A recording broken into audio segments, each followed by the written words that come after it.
Hey what's up guys, कैसे हैं आप सब। आप सभी का स्वागत है। Welcome to the Unacademy, India's largest learning platform. मैं हूं आपका फ्रेंड, आपका coach Dhiren. Let's crack my dear JEE with us. It's about me, myself Dhiren Kshetrapal. मैंने अपना पोस्ट ग्रेजुएशन केमिस्ट्री से कंप्लीट कर रखा है। AIR जैम रैंक 694 मेरी रही है। मोर देन प्लस 6 ईयर का एक्सपीरियंस है। इंडियाज़ के वेरियस इंस्टीट्यूट में मैंने पढ़ाया है। आप हमसे जुड़ सकते हैं हमारी अनअकैडमी लर्निंग ऐप को डाउनलोड करके। फटाफट से जुड़ जाइए। नाउ द क्वेश्चन इज, हम क्यों अनअकैडमी से जुड़ें, क्या हमारे बेनिफिट्स हैं। तो they are more reasons, but कुछ ऐसे रीजंस हैं जैसे कि सबसे पहला है अपना डेली लाइव क्लासेस।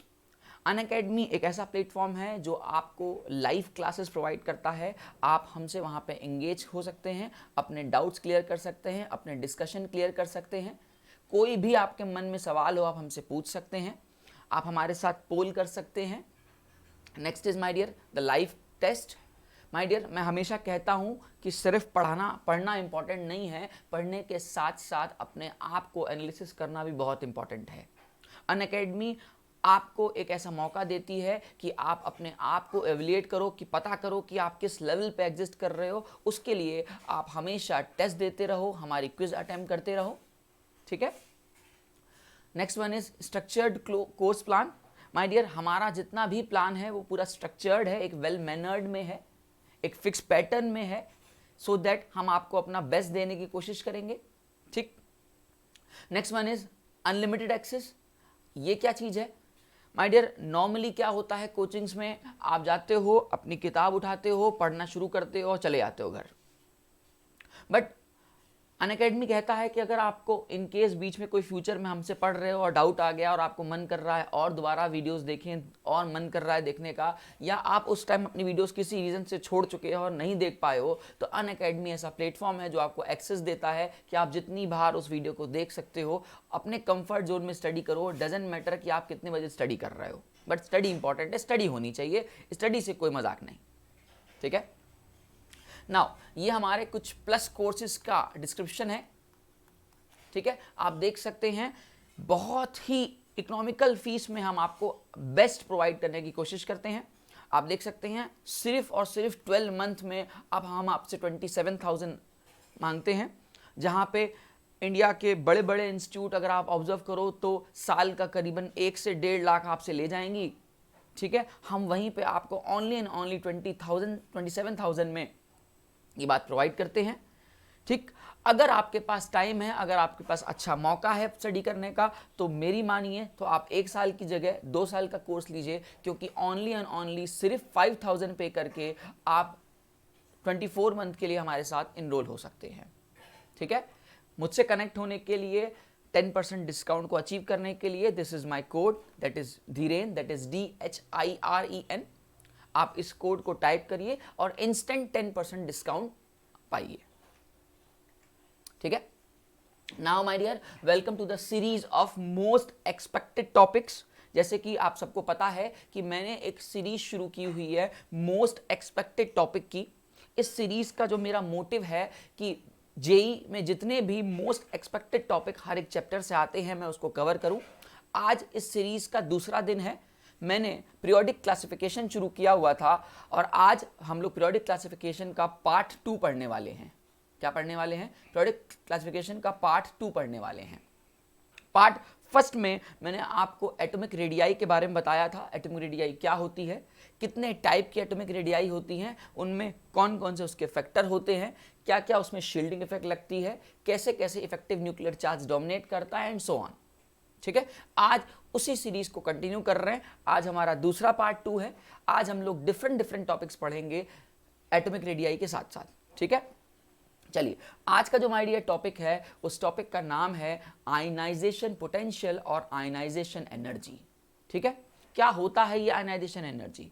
तो डेफिनेशन तो ये बोलती है the amount of the energy required to remove an electron from the outermost shell of an isolated gaseous atom. किसी isolated gaseous atom से इलेक्ट्रॉन को निकालने में जो एनर्जी लगेगी उस एनर्जी को अपन लोग बोलेंगे आयनाइजेशन एनर्जी. माय डियर, आप देख सकते हैं, मान लीजिए मेरे पास एक मेटल है, ठीक है, ये अपने गैस फेस में है, अपने आइसोलेटेड कंडीशन फेस में है, और आपने इससे इलेक्ट्रॉन निकाला, और इस इलेक्ट्रॉन को निकालने में जो भी आपकी एनर्जी लगेगी, दैट इज यहाँ पे इसका प्रोसेस क्या होता है बच्चे, एंडोथर्मिक प्रोसेस होता है, क्योंकि ये एनर्जी रिक्वायर्ड होती है. ठीक है, जो भी एनर्जी इस इलेक्ट्रॉन को उस एलिमेंट से निकालने में लगेगी, उस एनर्जी को अपन लोग क्या बोलेंगे, आयनाइजेशन एनर्जी बोलेंगे.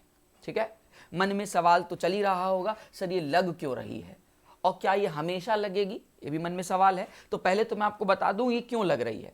देखो यार, एक बात सबको अच्छी तरह पता है कि भाई मान लेना ये मेरा न्यूक्लियस है और यहाँ पे बहुत सारे इलेक्ट्रॉन्स है और ये मेरा आउटर इलेक्ट्रॉन्स है. ठीक है, ये मेरा कौन सा इलेक्ट्रॉन है, आउटर इलेक्ट्रॉन है. ठीक है, अब इस न्यूक्लियस ने इस इलेक्ट्रॉन को अपने साथ बाइंड किया होगा एक फोर्स ऑफ अट्रैक्शन से. ठीक है, और आप चाहते हो कि मैं इसके इस आउटर वाले इलेक्ट्रॉन को बाहर निकालूं, तो आप लॉजिक सोचो, न्यूक्लियस अपना अंदर को फोर्स लगा रहा है और आप उसके अपोजिट को फोर्स लगा रहे हो. न्यूक्लियस चाहता ही नहीं कि आप उसके इलेक्ट्रॉन्स को खींच के ले जाओ, लेकिन तुम तो चाहोगे नहीं, मुझे तो इलेक्ट्रॉन चाहिए, मुझे तो इलेक्ट्रॉन निकालना है. तो आप क्या कर रहे हो, न्यूक्लियस के अगेंस्ट एक फोर्स लगा रहे हो. उस फोर्स को ही आप बोल रहे हो आयनाइजेशन एनर्जी. उस फोर्स को ही, उस एनर्जी को आप नाम देते हो आयनाइजेशन एनर्जी, क्योंकि आप ये लगा रहे हो. इसलिए माय डियर, ये प्रोसेस आपका क्या माना गया है, एंडोथर्मिक माना गया है.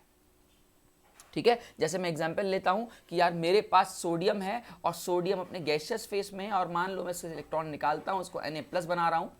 ठीक है, तो इस टाइम जो हमको एनर्जी लग रही है वो हमारी एनर्जी क्या है, आयनाइजेशन एनर्जी कहलाएगी. ठीक, लेकिन एक बहुत बड़ा सवाल है आपके मन में, यार खुदा ने तो सोडियम को सॉलिड फेस में लाया है, और आप सॉलिड से क्या इलेक्ट्रॉन निकाल सकते हो, आंसर इज नहीं. आप कभी भी सॉलिड से इलेक्ट्रॉन नहीं निकालोगे. डेफिनेशन के पीछे पढ़ो तो वो बोलती है आइसोलेटेड गैसियस एटम. अब वर्ड पकड़ना, आइसोलेटेड मतलब आइसोलेटेड कंडीशंस में. ठीक है, गैसियस होना चाहिए, बट यहां पे क्या है, सॉलिड है. अब आप माय डियर, आपके पास अगर कोई चीज सॉलिड है तो आप सबसे पहले सॉलिड को किस में कन्वर्ट करोगे यार, आप उसको गैस में कन्वर्ट करोगे. और याद करो, हमने बचपन में खूब बार पढ़ा है, कोई भी सॉलिड अगर गैस में कन्वर्ट होता है तो उस टाइम जो एनर्जी लगती है, उस एनर्जी को अपन लोग बोलते हैं sublimation energy. Sublimation is the energy, वो एनर्जी होती है जो सॉलिड को डायरेक्टली गैस में कन्वर्ट करने में हेल्प लगती है. उसके बाद आप इस सोडियम जो अपने गैसियस फेस में आ चुका है, अब आप यहां से इलेक्ट्रॉन निकाल लो और यहां पे एनर्जी लगाओगे, वो होगी आयनाइजेशन एनर्जी. मतलब पूरे होल कोर्स में फ्रॉम द सॉलिड से लेकर उसके इलेक्ट्रॉन को निकालने तक आपने दो एनर्जी एक साथ लगाई, एक लगाई सब्लिमेशन और एक लगाई आयनाइजेशन. ठीक है, बात समझ में आ रही है. ठीक, अगला एक मन में ये भी सवाल होगा कि सर क्या ये एनर्जी हमारी पॉजिटिव के अलावा नेगेटिव भी होती है. तो देखो, आप अगर देखोगे तो 99% केसेस में ये एनर्जी रिक्वायर्ड होती है. ठीक है, क्योंकि मैंने अभी आपसे बताया कि न्यूक्लियस अपनी तरफ फोर्स लगाएगा और आप अपनी तरफ फोर्स लगाओगे, फोर्स अपोजिट होगा, इसलिए आपको एनर्जी लगानी पड़ेगी. बट कुछ ऐसी कंडीशंस हैं जहां पे ये एनर्जी रिलीज भी होती है, जिसमें कंडीशन क्या आती है, जब नेगेटिव एनायंस होते हैं. When negative anions are present, और उस नेगेटिव एनायन से आपको इलेक्ट्रॉन्स निकालना पड़ रहा है. कहने का क्या सेंस है, मैं एग्जांपल लेता हूं एक Be- का. ठीक है, बेरिलियम होता है. ठीक है, यहां पे लेकिन माइनस लगा है, तो कॉन्फ़िगरेशन की बात करें तो बच्चे 1s2 2s2 और 2p1. अब आप यहां से जब इलेक्ट्रॉन निकालोगे और इसको आप न्यूट्रल बेरिलियम बनाओगे, ठीक है, फेस का ख्याल रखना, गैसियस फेस ही रखना इसको. ठीक है, और आप इलेक्ट्रॉन निकाल रहे हो. ठीक है, तो ये हो जाएगी 1s2 2s2, 2p1 से इलेक्ट्रॉन निकल चुका है. अब मजे की बात बताऊं, यहां पे एनर्जी रिक्वायर्ड नहीं हो रही है, यहां पे एनर्जी रिलीज हो रही है. तो याद रखिएगा, यहां वाला जो प्रोसेस है ये आपका एक्सोथर्मिक है. तो यार अगर कोई बोलता है कि क्या आयनाइजेशन ऑलवेज एंडोथर्मिक है, तो ये स्टेटमेंट ट्रू नहीं है. हाँ, न्यूट्रल कंडीशंस के केसेस में ये स्टेटमेंट ट्रू हो जाती है, लेकिन ओवरऑल अगर मैं आपसे देखूं तो ये कंडीशन ट्रू नहीं है. तो याद रखिएगा आयनाइजेशन एनर्जी 99% केसेस में तो पॉजिटिव होती है, मतलब रिक्वायर्ड होती है, लेकिन कुछ ऐसे केसेस हैं जहां पे ये रिलीज होती है। देखो यार, ये मैं डाटा अपनी मर्जी से कुछ भी नहीं बोल सकता, क्योंकि आप इनऑर्गेनिक केमिस्ट्री पढ़ रहे हो और इनऑर्गेनिक केमिस्ट्री पूरा डाटाबेस कंसेप्ट है। तो डाटा जो जो कहता है हम उसकी प्रोडक्शन करते हैं और प्रोडक्शन करने के बाद मान के चलते हैं ऐसा हो रहा है।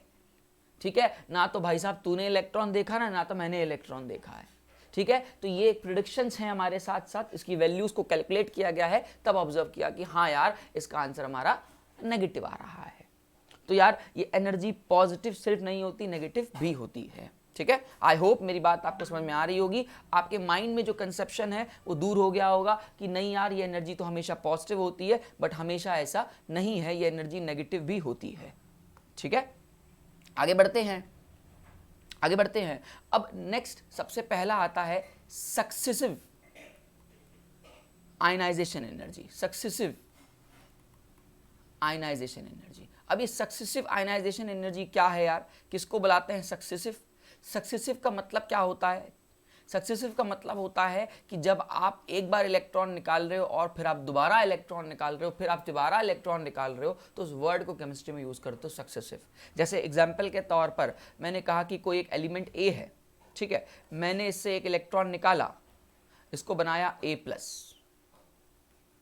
ठीक, और यहां पे कुछ एनर्जी लग गई, लेट सपोज करना x इलेक्ट्रॉन वोल्ट पर एटम एनर्जी लग गई।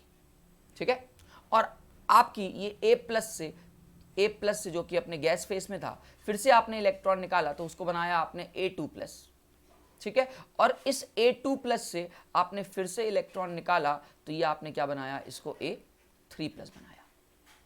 तो जब आप एक एलिमेंट से इलेक्ट्रॉन निकाल लो, फिर उसी से दोबारा निकाल लो, फिर इसी से दोबारा निकाल रहे हो, तो इस वर्ड को हमारी केमिस्ट्री में क्या बोलते हैं, सक्सेसिव बोलते हैं। लेकिन एक वर्ड मैं यूज कर रहा हूं यहाँ पे, जेई में एक क्वेश्चन आता है और आपको कंफ्यूज करता है। बुक्स बोलते हैं कि ये हमारी आयनाइजेशन एनर्जी फर्स्ट है। फर्स्ट क्यों है? क्योंकि आपने पहली बार निकाला है, और ये हमारी आयनाइजेशन एनर्जी सेकंड है, और ये हमारी आयनाइजेशन एनर्जी थर्ड है। मतलब जब आपने पहली बार निकाला तो फर्स्ट, उसी से दोबारा निकाला तो सेकंड, और उसी से दोबारा निकाला तो थर्ड। अब एक बात याद रखना, बहुत इंपॉर्टेंट बात, किसके रिस्पेक्ट में ये फर्स्ट, सेकंड और थर्ड नापी जाती है? क्या बोल रहा हूं, किसके रिस्पेक्ट में ये फर्स्ट, सेकंड और थर्ड नापी जाती है? तो इसके रिस्पेक्ट नापी जाती है, मतलब न्यूट्रल के रिस्पेक्ट में। उसी न्यूट्रल से आपने एक बार निकाला तो वो फर्स्ट है, उसी से आपने उसके बाद कंटिन्यू किया तो सेकंड है। अब जैसे आप यहां बोल रहे हो सेकंड, तो ये इसके रिस्पेक्ट में बोल रहे हो यार, और जब आप थर्ड बोल रहे हो तो भी इसके रिस्पेक्ट में बोल रहे हो। तो याद रखना किसके रिस्पेक्ट में फर्स्ट, सेकंड, थर्ड नापी जाती है, ये इंपॉर्टेंट है।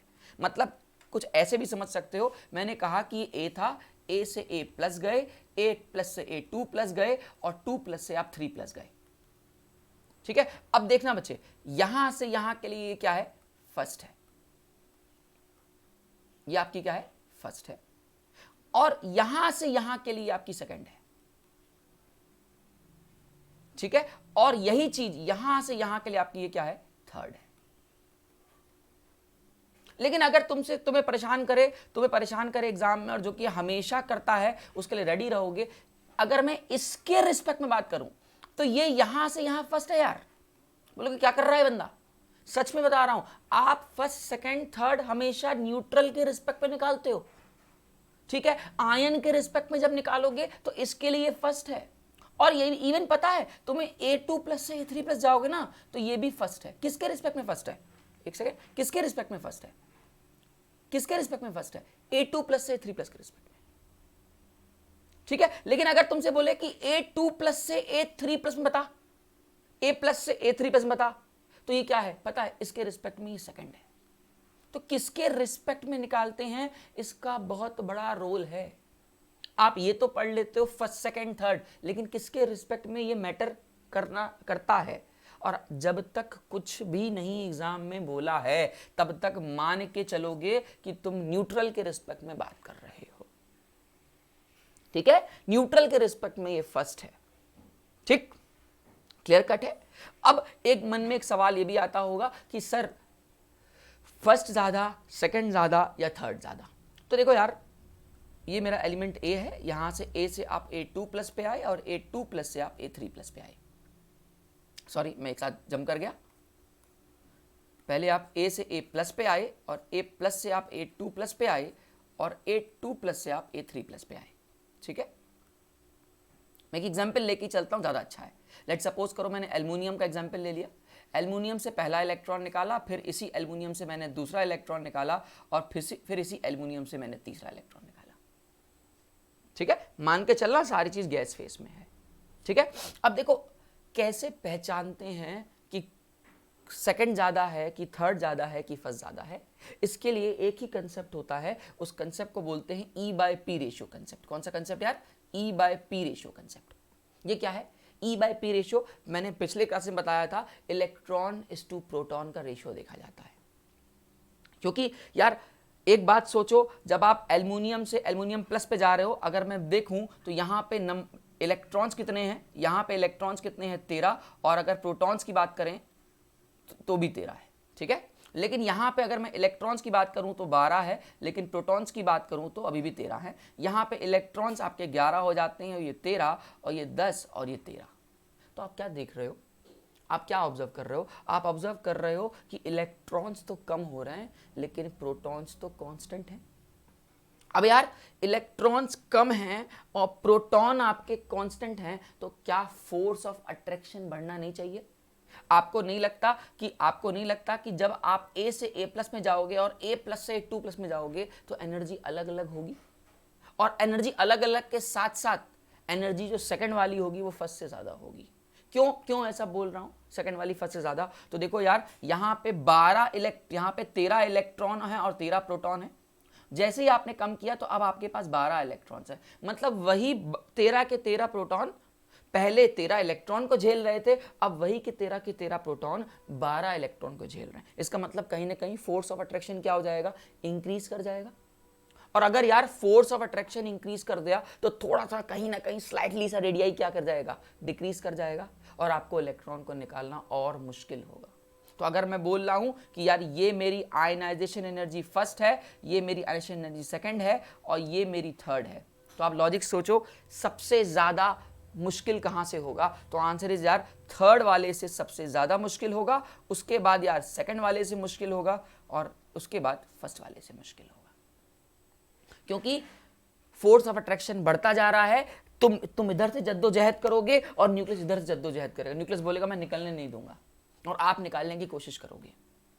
तो आप लॉजिक सोचो, सेकंड वाला जो है फर्स्ट वाले से ज्यादा है, थर्ड वाला सेकंड वाले से ज्यादा है, ठीक है। इसी वर्ड को हम लोग नाम देते हैं सक्सेसिव। क्या नाम देते हैं? सक्सेसिव होना, ठीक।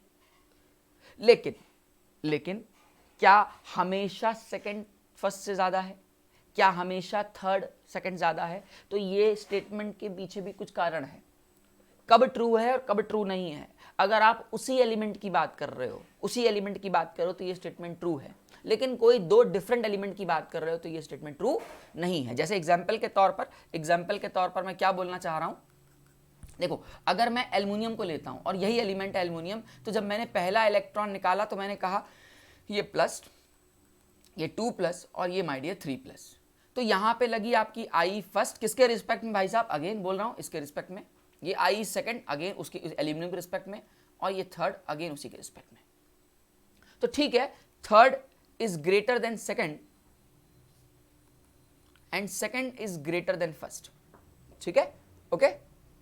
बट अगर मैं दो डिफरेंट एलिमेंट ले लेता हूं, मैंने लेट सपोज करो मैंने ले लिया मैग्नीशियम और मैंने ले लिया सोडियम। अब मुझे देखना है कि इनमें से क्या फर्स्ट किसकी ज्यादा है और सेकंड किसकी ज्यादा है, ठीक है। तो देखो यार मैग्नीशियम एटॉमिक नंबर 12 होता है, कॉन्फ़िगरेशन करोगे तो यार 1s2 2s2 2p6 और 3s2, ठीक है। वहीं पे जब आप सोडियम कंपेयर करोगे तो 1s2 2s2 2p6 and 3s1। अब आप सोडियम से इलेक्ट्रॉन निकालो एक, और अब आप एक मैग्नीशियम से इलेक्ट्रॉन निकालो। मैं पूरा नहीं लिख रहा, ठीक है, मैं मैग्नीशियम से इलेक्ट्रॉन निकाल रहा हूं। जैसे ही मैं मैग्नीशियम से इलेक्ट्रॉन निकालूंगा तो यहां तक तो देखो कोई चेंजेस नहीं आएगा, बस यहां क्या हो जाएगा? 3s1 हो जाएगा। और यहां पे आप सोडियम से इलेक्ट्रॉन निकालो, यहां तक तो कुछ नहीं हो जाएगा, लेकिन ये हो जाएगा 3s0, मतलब आपने इलेक्ट्रॉन निकाल लिया। अब आप देखो यार ये मेरा फुलफिल्ड है और ये मेरा हाफ फिल्ड है, तो आपने पहला इलेक्ट्रॉन किससे निकाला? फुलफिल्ड से निकाला, और सोडियम के किससे निकाला? हाफ फिल्ड से निकाला। ठीक है, दोनों ही ज़्यादा स्टेबल हैं, बट फुल फिल्ड कहीं ना कहीं हाफ फिल्ड से और ज़्यादा स्टेबल है। तो मैं यहां से कंक्लूजन ये तो निकाल सकता हूं कि यार मैग्नीशियम का जो फर्स्ट है, मैग्नीशियम का जो आयनाइजेशन एनर्जी फर्स्ट है वो सोडियम से ज़्यादा होगी। मैं किसकी बात कर रहा हूं? मैं फर्स्ट की बात कर रहा हूं। ठीक है, लेकिन अगर मैं आपसे कहूं कि यार मैं सेकंड निकालने की बात कर रहा हूं, अब जरा Na+ से इलेक्ट्रॉन निकाल के दिखाओ, बैंड बच जानी है। क्यों बैंड बन जानी है? क्योंकि भाई साहब इसको जन्नत नसीब हो गई, ये इनर्ट हो चुका है, और किसी इनर्ट से इलेक्ट्रॉन निकालना सपने देखने के बराबर है। एनर्जी लगेगी लेकिन बहुत हाई लगेगी। अब जब तुम यहां से Na को 2+ बनाओगे ना, मतलब तुम इसको लिख रहे हो 1s2 2s2 2p5। भाई साहब आपने क्या किया पता है? आपने किसी इनर्ट से इलेक्ट्रॉन निकाला।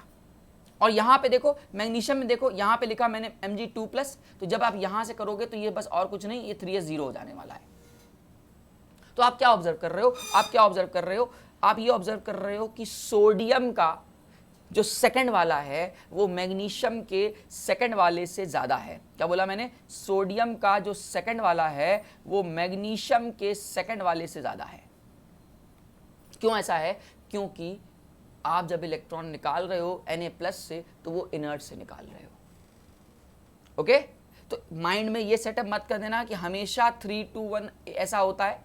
ये तभी वैलिड है जब एक ही एलिमेंट की बात करते हो, लेकिन 2 या डिफरेंट एलिमेंट्स अगर होते हैं तो आपका सही तरीका होना चाहिए, आप उसका E/P रेशियो देखो, उसका रेडियाई चेक करो, और चेक करो कहीं इनर्ट तो नहीं आ रहा। जैसे यहाँ पे सोडियम में क्या है, एक निकालने के बाद इनर्ट आ चुका था, यहाँ बैंड बच चुकी थी इलेक्ट्रॉन्स निकालने में। ठीक है, इसलिए मैग्नीशियम का फर्स्ट ज़्यादा है तो सोडियम का सेकंड ज़्यादा है। ठीक है, आई होप आप मेरी बातों को समझ पा रहे होगे मैं क्या कहना चाह रहा हूँ। ठीक है, आगे को बढ़ते हैं। अब नेक्स्ट आएगा कि कौन कौन से फैक्टर्स अफेक्ट करते हैं आयनाइजेशन एनर्जी को, that is factor affecting ionization energy. ठीक है, तो सबसे कॉमन फैक्टर है, इसको बोलते हैं एटॉमिक रेडियाई फैक्टर।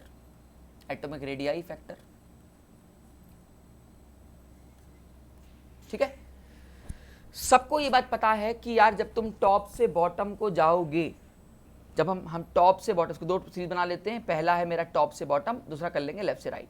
ठीक है, जब तुम टॉप से बॉटम जाओगे तो न्यूक्लियस में नंबर ऑफ शेल्स बढ़ेंगे, न्यूक्लियस से आउटर मोस्ट का डिस्टेंस क्या होगा, इंक्रीज करेगा, और जब न्यूक्लियस से आउटर मोस्ट का डिस्टेंस इंक्रीज करेगा तो फोर्स ऑफ अट्रैक्शन क्या होगा, डिक्रीज करेगा। किसके बीच में फोर्स ऑफ अट्रैक्शन, न्यूक्लियस और आउटर इलेक्ट्रॉन के बीच में। और जब फोर्स ऑफ अट्रैक्शन कम होगा तो तुम बहुत ही ईजिली से इलेक्ट्रॉन निकाल लोगे। क्या बोला मैंने कहा कि यार ये देखो यहाँ पे इतना क्लोज होगा और यहाँ पे देखो ये थोड़ा सा दूर होगा, तो आप ये देख रहे हो ये फोर्स ऑफ अट्रैक्शन इनके बीच में, इस न्यूक्लियस इलेक्ट्रॉन के बीच में कम होगा, तो आप इजीली इलेक्ट्रॉन निकाल सकते हो, जबकि यहाँ पे आपको निकालने में थोड़ा मुश्किल आएगा। इसका मतलब टॉप में ज़्यादा लगेगी और बॉटम में कम लगेगी कि मतलब टॉप में लगेगी, अगर आपकी 1000 जूल लग जाती है तो नीचे आपकी क्या लग जाती है, 100 जूल लग जाती है। तो मैं कह सकता हूँ कि टॉप से बॉटम में जाऊँगा तो आयनाइजेशन एनर्जी डिक्रीज करेगी, और डिक्रीज करने के पीछे कारण क्या है कि इसका एटॉमिक रेडियाई इंक्रीज करेगा। मतलब मैं बोल सकता हूं कि आयनाइजेशन एनर्जी और एटॉमिक रेडियाई का भाई साहब कैसा रिलेशन है, एक इनवर्स का रिलेशन है। और वैसे भी यार आप थोड़ी सी केमिस्ट्री अगर जानते हो तो एक फॉर्मूला भी जानते होगे, दैट आयनाइजेशन एनर्जी की जो वैल्यू होती है वो होती है +13.6 Z²/n² इलेक्ट्रॉन वोल्ट पर एटम। अब आप यहाँ देखो आप क्या कर रहे हो, n की वैल्यू बढ़ा रहे हो, n की वैल्यू इंक्रीज कर रही है, या शेल्स की वैल्यू इंक्रीज कर रही है ना यार। ठीक है, शेल्स इंक्रीज करेगा, एनर्जी क्या करेगी, डिक्रीज करेगी। लेकिन इस बात पे हमेशा के लिए मत जाना, अभी आपको मैं बहुत सारे एक्सेप्शनल केस दिखाऊंगा कि ऐसा चेंजेस कहाँ कैसे आता है। ये एक जनरल ट्रेंड बता रहा हूँ, लिख लो भाई यहाँ पे कि यार ये अपना एक जनरल ट्रेंड है। ठीक है, और केमिस्ट्री एक्सेप्शनल की दुकान है, भरे हुए हैं एक्सेप्शनल क्या है, रीजंस हैं, वैलिड रीजंस हैं, बट वो चेंजेस डाटा में आ जाते हैं। ठीक है, तो ये जितनी बातें मैं बता रहा हूं ये मैं जनरल ट्रेंड के बारे में बता रहा हूं कि यार टॉप से बॉटम तुम जाओगे तो आयनाइजेशन एनर्जी डिक्रीज करेगी। ठीक है। यही चीज अगर मैं लेफ्ट से राइट की तरफ जाऊं, अगर मैं लेफ्ट से राइट की तरफ जाऊं तब देखो क्या होता है।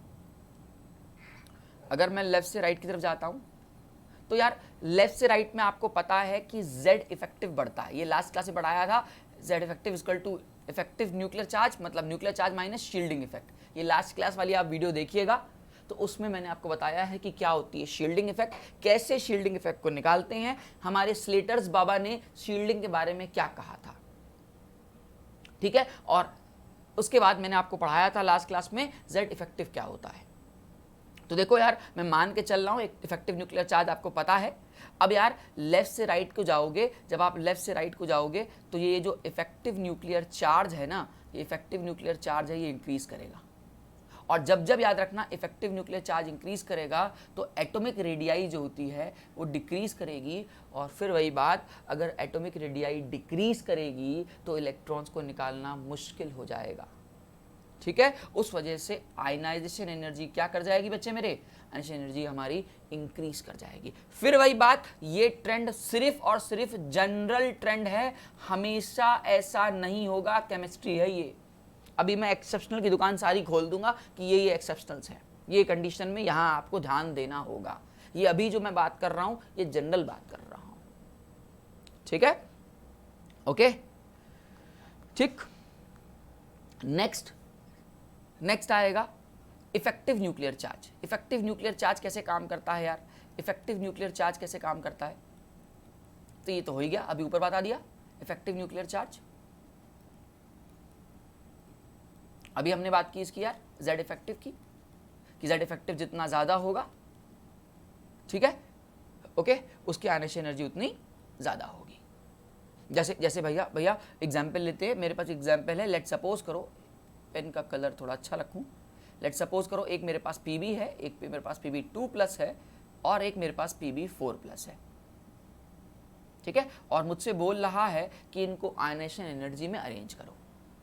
तो क्या करना है, जिसका Z इफेक्टिव ज़्यादा होगा उसकी आयनाइजेशन एनर्जी ज़्यादा होगी। मतलब भाई साहब ये देख सकते हो, ये हमारा ट्रेंड आयनाइजेशन एनर्जी का है, आप सभी को पता है ये बात, ठीक है। लास्ट क्लास में मैंने बताया था कि जिस पे जितना ज़्यादा मैग्नीट्यूड ऑफ पॉजिटिव चार्ज होता है उसका Z इफेक्टिव उतना ज़्यादा होता है। Z इफेक्टिव ज़्यादा होगा तो इलेक्ट्रॉन्स को निकालने में बैंड बज जानी है, आयनाइजेशन एनर्जी बहुत इंक्रीज कर जाएगी, ठीक है।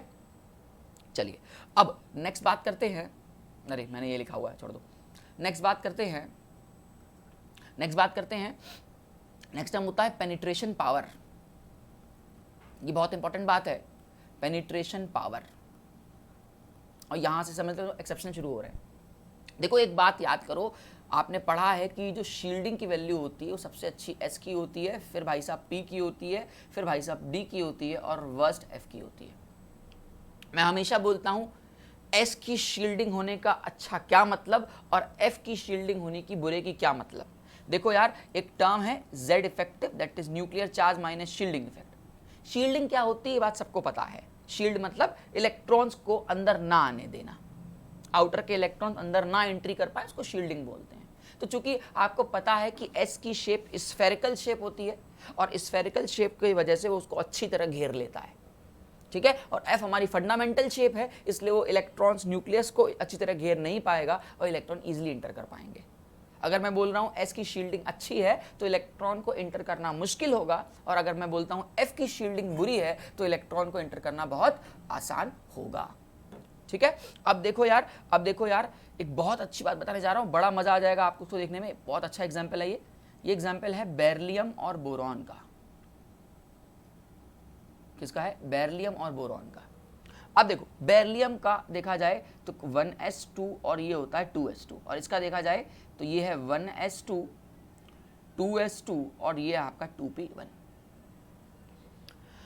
अब देखो बहुत बेसिक सी बात, बेरिलियम और बोरॉन को देखो तो आपको लगेगा कि यार लेफ्ट से राइट जाते हैं तो आयनाइजेशन एनर्जी क्या होती है, ज्यादा होती है। इसका मतलब दिमाग क्या बोल रहा है, दिमाग बोल रहा है कि यार बोरॉन की ना आयनाइजेशन एनर्जी जो है, आयनाइजेशन एनर्जी जो बोरॉन की है वो बेरिलियम से ज्यादा होनी चाहिए एज पर moving from left to right. But reality में ऐसा नहीं होने वाला है। क्यों नहीं होने वाला है, answer is penetration power, that is power of shield करना। यहाँ पे देखो s इलेक्ट्रॉन से शील्डिंग है और यहाँ से p इलेक्ट्रॉन से शील्डिंग है, तो किसकी अच्छी शील्डिंग है? s इलेक्ट्रॉन की शील्डिंग p से ज़्यादा अच्छी है। इसका मतलब s से आपको इलेक्ट्रॉन निकालना बहुत मुश्किल हो जाएगा एज कंपेरिजन टू p के। इट मीन्स पता है इसका जो राइट आंसर आएगा वो ये आएगा, this is the right answer. ठीक है, कि बेरिलियम की बोरॉन से ज़्यादा हो जाएगी, मतलब ये आपका s का है और ये बोरॉन आपका p का है। तो देखो यहाँ पे रॉन्ग हो गया, moving from left to right increase करती है, काम खराब हो गया। इसलिए मैंने पहले कहा था वो जनरल बातें हैं और एग्जाम में मेरी मानो कभी जनरल पूछेगा ही नहीं, हमेशा जो आपसे पूछेगा वो पूछेगा एक्सेप्शनल केसेस। एकदम सेम, अगर एकदम आप बुद्धि लगाओ, अगर मैं आपसे बोलता हूँ मैग्नीशियम और एल्युमिनियम में कंपेयर करो, वीडियो को पॉज करो और देखो कि क्या होना चाहिए, सेम वही होगा क्या? तो देखो मैग्नीशियम और एल्युमिनियम में किसकी ज़्यादा होगी? मैग्नीशियम की ज़्यादा होगी एज कंपेरिजन टू एल्युमिनियम के। आपको लग सकता है कि एल्युमिनियम की ज़्यादा है, लेकिन ऐसा नहीं है। सेम एज और एग्जाम्पल देखो, अगर मैं कैल्शियम और गैलियम की बात करूँ, इसकी ज़्यादा होगी, तो आंसर इज अगेन कैल्शियम की ज़्यादा होगी। ठीक है, क्लियर कट, बढ़े आगे। मेरी बातें आपको ये बात समझ में आ रही होंगी कि मैं आपसे क्या कहना चाह रहा हूँ। ठीक है, तो इसलिए ट्रेंड पे मत मरा करो, ट्रेंड जो होता है वो हमेशा ट्रू नहीं होता है। अब मैं आपको वो सारी कहानी बताने जा रहा हूँ जहाँ जहाँ ट्रेंड की बैंड बजने वाली है। ठीक है, आई होप आपको मज़ा आ रहा होगा, आप एंजॉय कर रहे होगे। चलो तो देखो सबसे पहली बात, सबसे पहला एक आएगा ग्रुप 13 को लेके। ठीक है, लास्ट क्लास में मैंने आपको एटॉमिक रेडियाई ऑफ ग्रुप 13 बताया था। एटॉमिक रेडियाई ऑफ ग्रुप 13 बताया था कि मैंने आपको बताया क्या था कि नॉर्मली क्या होता है, बोरॉन होना चाहिए बैगन, आलू, गाजर इन थैला। ये आपकी उम्मीद है कि लेफ्ट टॉप से बॉटम जाएंगे तो एटॉमिक रेडियाई क्या होगा, इंक्रीज करेगा। अगर आपको ऐसा लग रहा है तो ये आप रॉन्ग हो, ये मैंने आपको बताया था, ये आप गलत हो। गैलियम की साइज जो होती है, गैलियम की जो साइज होती है और जो एल्युमिनियम की साइज होती है, यहाँ पे चेंजेस आते हैं। एल्युमिनियम की साइज ज़्यादा बड़ी होती है गैलियम से, इसके पीछे रीज़न क्या बताया था? D orbital contraction, D orbital contraction बताया था।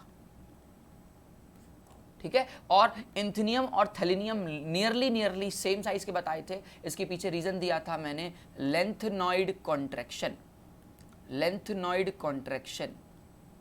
ठीक है, लेंथनॉइड कॉन्ट्रैक्शन की वजह से ये और इसकी वजह से ये। तो आपको क्या लग रहा है, आयनेशन एनर्जी बहुत सीधी सादी होगी क्या? आयनेशन एनर्जी बोरॉन से थैलिनियम की तरफ क्या सीधी सादी होगी? आंसर इज ऐसा नहीं। देखो हैंडल तो आ ही गए, हैंडल तो आ ही गए और हैंडल को दूर करना ही पड़ेगा, मतलब एक हैंडल यहाँ मिला है और यहाँ मिला है। अब देखो इसका सही मैं डाटा देता हूँ, सबसे ज़्यादा होती है बोरॉन की, फिर होती है आपकी थैलियम की, फिर आपकी गैलियम की, फिर ऑलमोस्ट एल्युमिनियम की, और लास्ट में भाई साहब आती है इंथिनियम की। बवाल हो जाएगा, ये बात लिख जरूर लेना। अच्छा, ये मैं अपनी मर्जी से कुछ नहीं बोल रहा, ये सिर्फ डाटा बेस्ड है। डाटा है मेरे सामने, ये मेरा जितना भी डाटा है, ये मेरा पास जो डाटा है ये किलो जूल पर मोल में है। इसकी वैल्यू जो है वो 801 है, इसकी वैल्यू 589 है, इसकी वैल्यू मेरे पास 579 है, इसकी वैल्यू 577 होती है और इसकी 558 होती है। तो आप देख सकते हो ये यहाँ पे देखो बहुत ज़्यादा वेरिएशन नहीं है, बहुत ज़्यादा वेरिएशन नहीं है। तो आप क्या देख रहे हो, ट्रेंड हमेशा ऐसा नहीं चलता है यार। आपके मन में जो ट्रेंड होता रहता है इसको भूल जाओ। ठीक है, ओके, तो ये बात याद रखना, जितने स्टार लगा सको लगा लो, ये बहुत बहुत इंपॉर्टेंट क्वेश्चंस हैं, आते हैं एग्जाम में ज़रूर। ठीक है, और खासकर ये वाला क्वेश्चन तो ज़रूर आएगा। ठीक है, क्लियर कट है। तो अगर एटॉमिक रेडियाई फिक्स नहीं है तो आयनेशन एनर्जी भी फिक्स नहीं होगी। सेकंड सेम एग्जाम्पल मैं आपको देने जा रहा हूं ग्रुप 14 का। ग्रुप 14 में क्या होता है, कैसी गीत सुनाऊं प्रभु, है ना, ये आपको सब याद होना चाहिए। ठीक है, तो याद रखना, ऐसे नॉर्मली होना चाहिए था ये कि कार्बन ऐसा कुछ हो, लेकिन ये ऐसा नहीं होता है। रियलिटी क्या है, कार्बन, सिलिकॉन, जर्मेनियम और लेड और स्टेनस हो जाता है।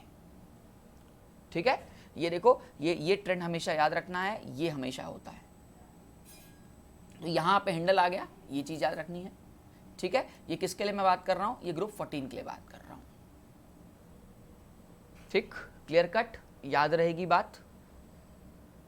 Sure shot. बढ़े आगे। नेक्स्ट बात करूंगा ग्रुप 15 को लेके। ग्रुप 15 को लेके ठीक है, आपको पता है कि ग्रुप 15 असल में एक कंपैरिजन है ग्रुप 15 एंड ग्रुप 16 का। ठीक है, ग्रुप 15 और ग्रुप 16 का ये कंपैरिजन है। आपको ये बात अच्छी तरह पता है कि ग्रुप 15 की जो लास्ट कॉन्फ़िगरेशन होती है वो NP3 होती है और 16 की कॉन्फ़िगरेशन NP4 होती है। इसका मतलब कहीं ना कहीं NP3 हाफ फिल्ड है और NP4 हाफ फिल्ड नहीं है। और आप सबको पता है कि जो हाफ फिल्ड होता है उसकी एनर्जी नॉर्मल से ज़्यादा होती है, मतलब ज़्यादा स्टेबल होता है, वहाँ से इलेक्ट्रॉन को निकालना ज़्यादा मुश्किल है। इसका मतलब ग्रुप 15 की ग्रुप 16 से ज़्यादा होनी चाहिए। बट यहाँ पे भी कुछ ना कुछ चेंजेस हैं। याद रखना, ये छोटी मोटी बातें नहीं बता रहा हूँ, अच्छों को ये बातें नहीं पता है। लोगों के दिमाग में भरा हुआ है 15 की हमेशा 16 ज़्यादा होती है। सारे एलिमेंट की होती है क्या? आंसर इज नहीं, सारे एलिमेंट की नहीं होती है। मैं आपको बता देता हूँ, नेपाल, पाकिस्तान, ऑस्ट्रेलिया सब भिखारी, और यहाँ है उस साइड से टीपो। ठीक है, ये पोएम याद कर लेना भैया। ये देखो, नाइट्रोजन की ऑक्सीजन से ज़्यादा होगी, फिर ये देखो बवाल हो गया। इधर देखो, यहाँ तक तो नाइट्रोजन ऑक्सीजन ज़्यादा है, ठीक है, फॉस्फोरस सल्फर ज़्यादा है, ठीक है, आर्सेनिक सेलेनियम ज़्यादा है, ठीक है, लेकिन ये देखो ग्रुप 16 के सारे एलिमेंट के साथ ऐसा नहीं है। इसके पीछे कारण पता है क्या है? यहाँ पे Z इफेक्टिव जो है वो डोमिनेट कर गया। Z इफेक्टिव क्या कर गया? डोमिनेट कर गया। ठीक है, तो दिमाग से कीड़ा निकाल दो यार, दिमाग से कीड़ा निकाल दो कि हमेशा 15 की ज़्यादा होती है, सारे एलिमेंट्स की ज़्यादा होती है। ऐसा नहीं है, सारे एलिमेंट की ज़्यादा नहीं होती है। ठीक है, सारे एलिमेंट्स की ज़्यादा नहीं होती है। ठीक है, नाइट्रोजन, फॉस्फोरस और आर्सेनिक की ऑक्सीजन, सल्फर, सेलेनियम ज़्यादा होती है, बट एंटीमनी और बिस्मथ की कम होती है उससे। और ये अगेन फिर से मैं अपनी बात से नहीं बोल रहा हूँ, फिर वही डाटा से बोल रहा हूँ। ठीक है, याद रहेगी बात, पक्का, श्योर शॉट। आई होप तुम्हें प्रॉब्लम नहीं हो रही होगी।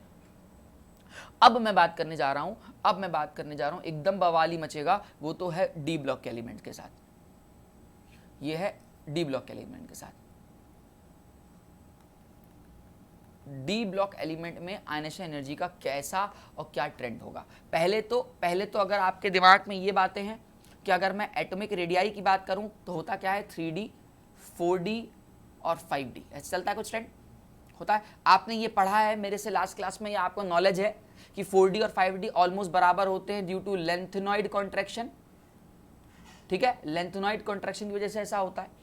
लेकिन पता है तुम्हें लगता है कि आयनाइजेशन एनर्जी भी ऐसी होगी, तो ऐसा नहीं है। बहुत मस्त बात बता रहा हूं। हाँ, इसको बताने से पहले एक एक्सेप्शनल ऑफ एटॉमिक रेडियाई बता देता हूं। ये वैसे मैंने बताया हुआ है,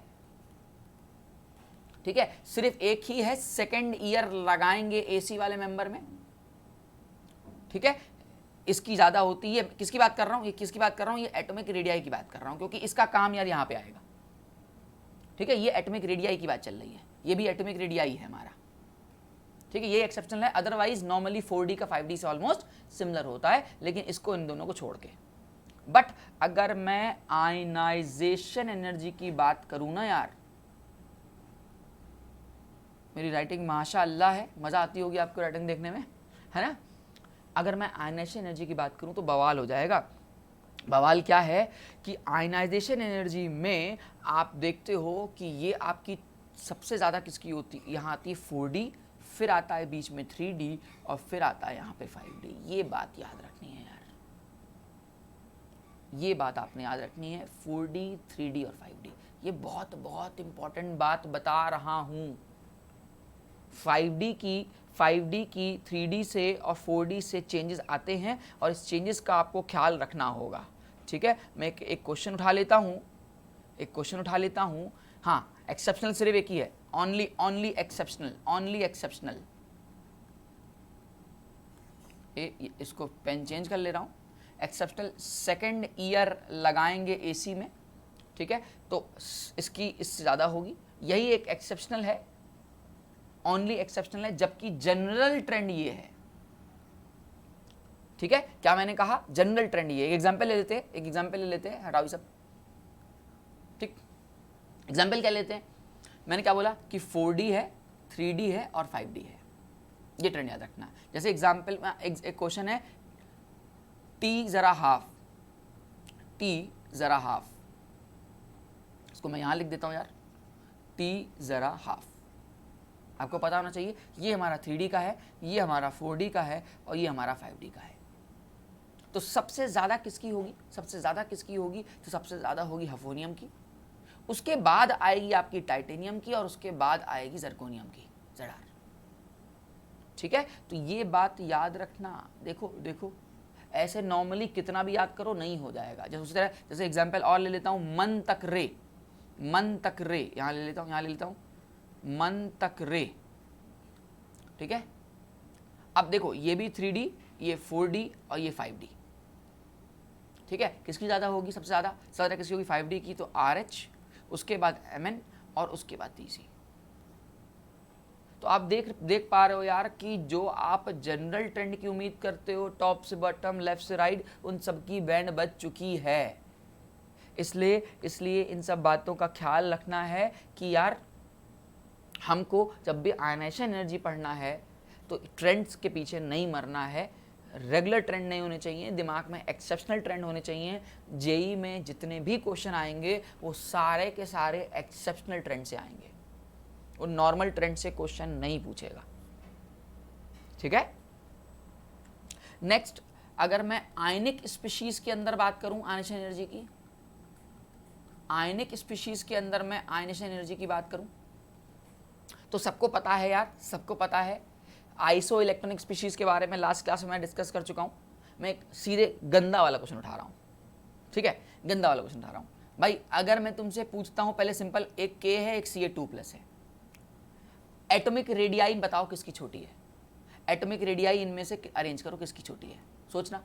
तो आपको पता है यार K+ और Ca2+ आपस में आइसो इलेक्ट्रॉनिक है, तो अगर मैं रेडियाई की बात करूं तो इसकी बड़ी है और इसकी छोटी है। ठीक है, तो आयनाइजेशन एनर्जी क्या हो जाएगी, इसका उल्टा हो जाएगा क्या, आयनाइजेशन एनर्जी इसका उल्टा हो जाएगा क्या, हो जाएगा, क्योंकि इसकी साइज क्या है, बड़ी है, इसकी साइज क्या है, हमारी छोटी है, उसका उल्टा हो जाएगा। अच्छा आओ अब जरा बात करो, वीडियो को पॉज करना और सोचना कि क्या सवाल होगा। पहले एटॉमिक रेडियाई और फिर आयनाइजेशन एनर्जी। अब बताओ एटॉमिक रेडियाई किसकी ज्यादा होगी। टेक योर टाइम, टाइम लो, जल्दी मत मचाना। ठीक है, ट्रिक बता देता हूं, हमेशा आप E/P का रेशियो निकाल लो, जिसका E/P ज्यादा उसका एटॉमिक रेडियाई ज्यादा। ठीक है, निकालो।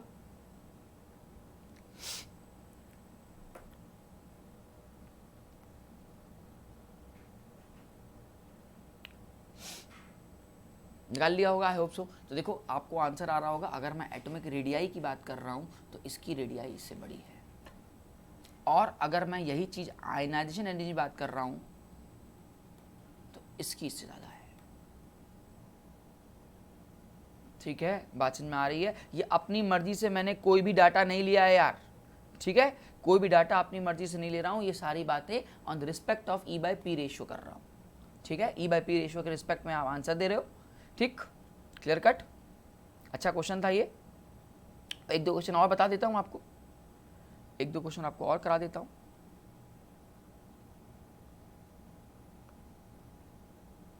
ठीक है, ये अच्छा, ये जेई का क्वेश्चन है यार, ये जेई में आया हुआ है क्वेश्चन। ठीक है, आगे बढ़े। ठीक है, अब देखो अब नेक्स्ट आएगा कि आयनाइजेशन एनर्जी के और कौन कौन से फैक्टर्स हैं जो कि इसको डिस्टर्ब करते हैं या इसके ट्रेंड को चेंज करते हैं। तो मैं थोड़ा सा और डेप्थ में जा रहा हूं ionization energy first and second वाले कंसेप्ट में, जिसको मैंने कहा था सक्सेसिव। अब देखो इस पे कैसे क्वेश्चन आएगा। पहले तो अगर मैं आपसे बोलता हूं कि मेरे पास सेकेंड पीरियड के कुछ एलिमेंट हैं, ठीक है, इनको पहले तो फर्स्ट आयनाइजेशन एनर्जी में अरेंज करो। कौन कौन से एलिमेंट है पहले तो देखो, पहले देखो कौन कौन से एलिमेंट है हमारे पास, इधर से शुरू करो, lithium, beryllium, boron, carbon, nitrogen, oxygen, fluorine और भाई साहब हमारे नियॉन। ठीक है, आपसे मैं बोल रहा हूं किस में अरेंज करो, फर्स्ट आयन में अरेंज करो।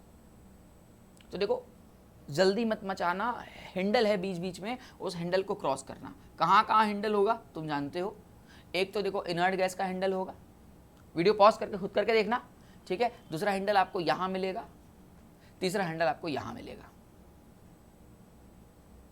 ठीक है, ट्राई करो। तो सबसे ज्यादा किसकी होने वाली है यार, नियॉन की होने वाली है। उसके बाद तो देखो फ्लोरीन की होगी, उसके बाद आपकी ऑक्सीजन की होगी, ऑक्सीजन की होगी, सॉरी ऑक्सीजन की देखो नहीं है, किससे ज़्यादा होगी, नाइट्रोजन की होगी हाफ फिल्ड, और फिर ऑक्सीजन की होगी, फिर कार्बन की होगी। अच्छा, बेरिलियम और बोरॉन में किससे ज़्यादा होगी, तो अभी हमने बात की थी बेरिलियम की बोरॉन से ज़्यादा है, और बाद में आएगा आपका लिथियम। चल हट यहाँ पे, ठीक है, तो ये बात याद रखोगे, ठीक है। ये सबसे ज़्यादा क्यों हुई, क्योंकि इनर्ट गैस कॉन्फ़िगरेशन की वजह से। ये भाई साहब क्यों चेंज आया इसके पीछे, तो हाफ फिल्ड कॉन्फ़िगरेशन की वजह से। ये क्यों चेंज आया, क्योंकि पेनिट्रेशन पावर की वजह से, ठीक है। तो देख लिख लो, ये आपकी हाफ फिल्ड है, हाफ फिल्ड की वजह से ऐसा हुआ है। यहाँ पे ये भाई साहब इनर्ट थे, इस वजह से ऐसा हुआ है। और इनमें भाई साहब हमारा क्या हुआ है, पेनिट्रेशन पावर।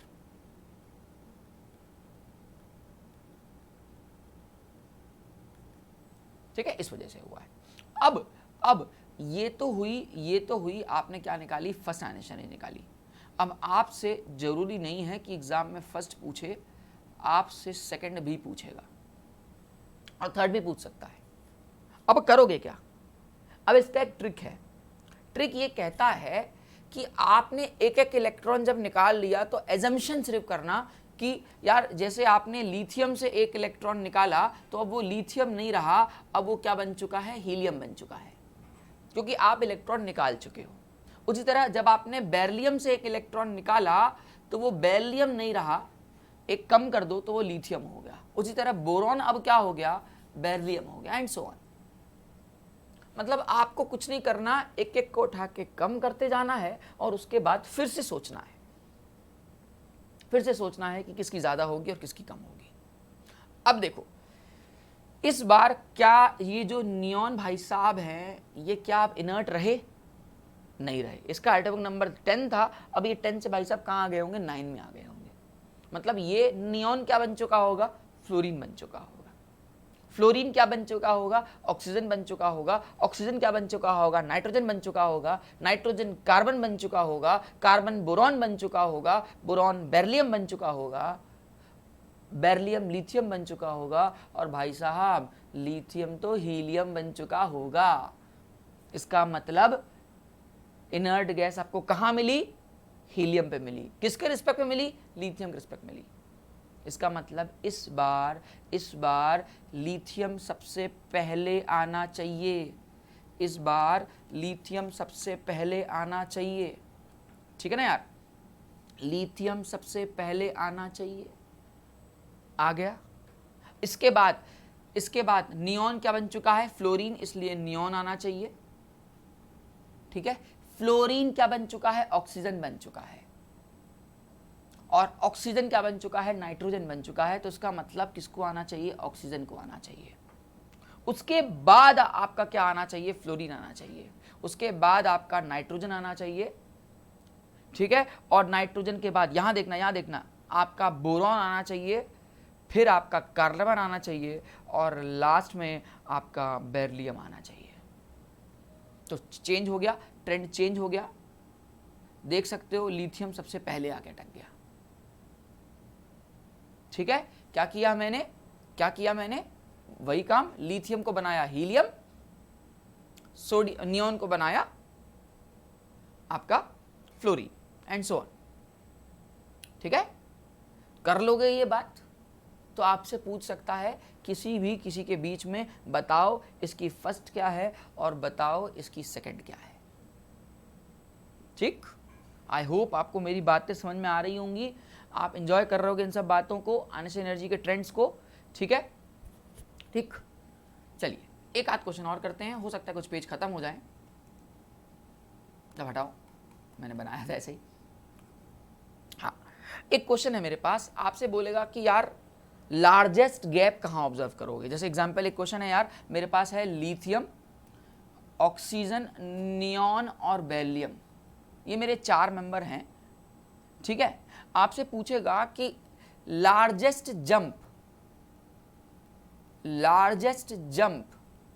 बिटवीन कौन सा, फर्स्ट एंड सेकंड। वीडियो को पॉज करिए, और आपसे पूछ रहा है कि largest jump between first and second कहां आपको मिलेगा। लार्जेस्ट जंप का मतलब होता है लार्जेस्ट गैप, कहां पे आपको सबसे ज्यादा गैप मिलेगा पहली और दूसरी आयनिश एनर्जी में, ठीक है। इनमें से किस में ऐसा होगा, ट्राई करिएगा क्वेश्चन को और कमेंट बॉक्स में इसका आंसर दीजिएगा, ठीक है। एक हिंट दे देता हूं, जब भी ऐसे क्वेश्चन आते हैं तो लार्जेस्ट गैप देखा जाता है इनर्ट गैस में, कि मतलब कौन से बीच में इनर्ट गैस आ रही है। आप क्वेश्चन को ट्राई करिएगा, ठीक है। इनर्ट गैस में सबसे ज्यादा लार्जेस्ट गैप किस में है, ठीक है, पहले से और दूसरे के बीच में। यही चीज अगला क्वेश्चन दे रहा हूं, अगला क्वेश्चन, इसको भी आप कमेंट बॉक्स में मारिएगा और इसको भी कमेंट बॉक्स में मारिएगा। चलिए ठीक है, अगला है मेरे पास सेकंड और थर्ड के बीच में लार्जेस्ट गैप। 4 ऑप्शन दे रहा हूं, कौन से लार्जेस्ट गैप या लार्जेस्ट जंप कहां मिलेगा आपको, ठीक है। कौन से ऑप्शन है, एक है आपका मैग्नीशियम, दूसरा है आपका एल्युमिनियम, तीसरा है आपका क्लोरीन और चौथा है आपका फास्फोरस, ठीक है। आपको अगेन सेकंड और थर्ड में बताना है, मतलब जब पहला निकाला फिर दोबारा निकाला फिर तिबारा निकाला, तो जब दोबारा से तिबारा की तरफ जा रहे हो, मतलब सेकंड से थर्ड की तरफ जा रहे हो, तो वहां पे गैप ऑब्जर्व करना है, ठीक है। इन दोनों को आप कमेंट बॉक्स में आंसर दीजिएगा, ठीक है। मैं इंतजार करूंगा आपका कमेंट बॉक्स में, ठीक है। चलिए बढ़ते हैं आगे। अब नेक्स्ट है application of ionization energy. Application question पूछ लेता है यार, ठीक है। सबसे पहला एप्लीकेशन है determination of metallic and non metallic character.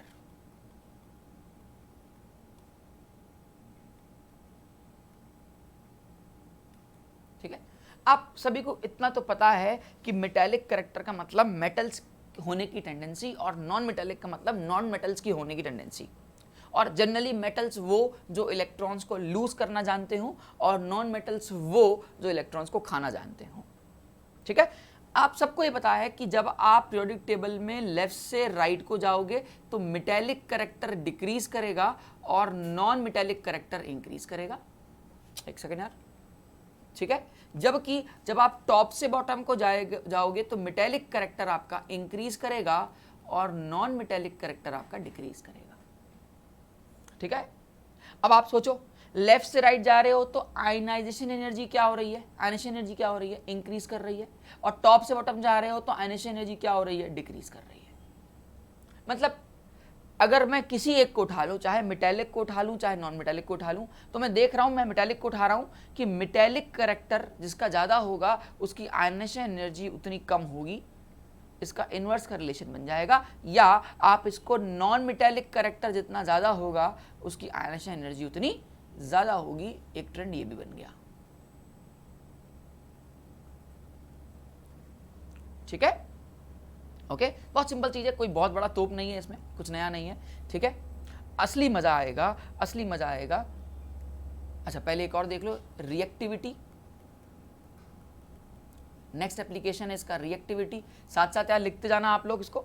Reactivity क्या होती है, एक स्पीशीज कितना ज्यादा रिएक्टिव है, ठीक है। ओके, तो आयनाइजेशन एनर्जी बोलती है कि यार आयनाइजेशन एनर्जी और रिएक्टिविटी का इनवर्स का रिलेशन होता है। मतलब जिससे इलेक्ट्रॉन निकालना ज्यादा मुश्किल उसकी रिएक्टिविटी हाई, और जिससे इलेक्ट्रॉन निकालना कम उसकी रिएक्टिविटी लो। तो ये बस बहुत सिंपल सी बात है, आपको 4 मेंबर दे देगा। जैसे मैं आपको दे देता हूँ यार, लिथियम है, सोडियम है, पोटेशियम है, रुबिडियम है, ठीक है। रिएक्टिविटी में अरेंज करो तो आयनेशन एनर्जी टॉप से बॉटम क्या होती है यार, डिक्रीज करती है, तो रिएक्टिविटी क्या करेगी, इंक्रीज करेगी। मतलब इलेक्ट्रॉन निकाल लोगे, जब इलेक्ट्रॉन निकालोगे तो रिएक्टिव है, ठीक है ना यार। तो ये बात याद रखना, ये किसमें टर्म्स में दे रहा हूं,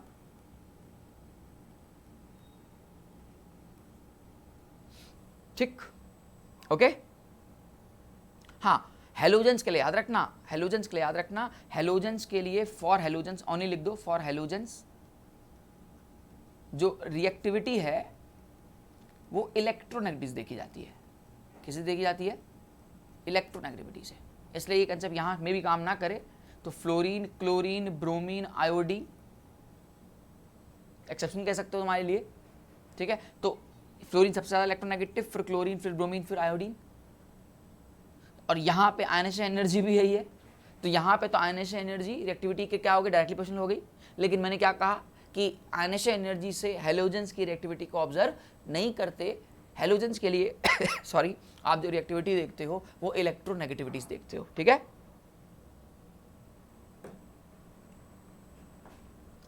next is most important, determining of oxidizing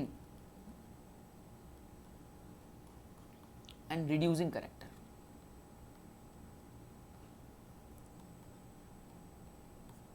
oxidising और रिड्यूसिंग कैरेक्टर को कैसे डिटरमाइन करते हैं, ठीक है, और इसका क्या एप्लीकेशन है यहाँ पे।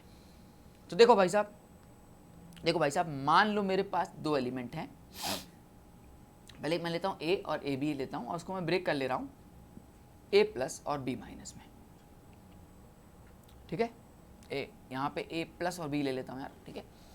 अभी दोनों का ऑक्सीजन स्टेट 0-0 है, यहाँ से ये 0 पे +1 पे गया है और ये 0 से -1 पे गया है। बेटा अगर ये 0 से +1 पे गया है तो आप सभी को पता है कि इसने क्या किया है, इसने ऑक्सीडेशन किया है, ठीक है। और इसने बी से बी माइनस पे गया है तो इसने बेटा क्या किया है, रिडक्शन किया है। जो ऑक्सीडेशन करते हैं उसको हम लोग रिड्यूसिंग एजेंट बोलते हैं और जो रिडक्शन करते हैं उसको हम लोग ऑक्सीडाइजिंग एजेंट बोलते हैं। तो मैं इसको आर ए बोल देता हूं और करके, और इसको ओ ए बोल देता हूं, ठीक है।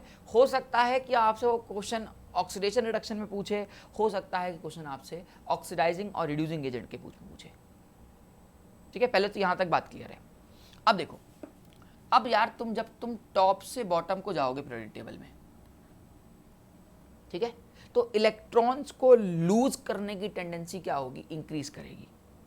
क्या बोला, इलेक्ट्रॉन्स को लूज करने की टेंडेंसी इंक्रीज करेगी।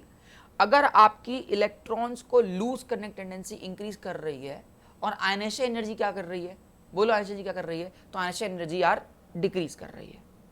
तो टॉप से बॉटम जा रहे हो, आयनाइजेशन एनर्जी डिक्रीज कर रही है और इलेक्ट्रॉन रिड्यूसिंग टेंडेंसी इंक्रीज कर रही है। आप इलेक्ट्रॉन इजीली निकाल पाओगे, ठीक है। मतलब ऑक्सीडेशन होना अच्छी बात है, या आपका रिड्यूसिंग कैरेक्टर, क्योंकि यहाँ पे कैरेक्टर वर्ड यूज किया करते हैं हम लोग, तो रिड्यूसिंग कैरेक्टर आपका क्या कर रहा है, इंक्रीज कर रहा है, ठीक है। मतलब अगर मैं एक एग्जांपल ले लेता हूं अगले पेज पे, आई होप मेरे पास पेज होंगे। मेरे पास fluorine, chlorine, bromine, iodine 4 member है।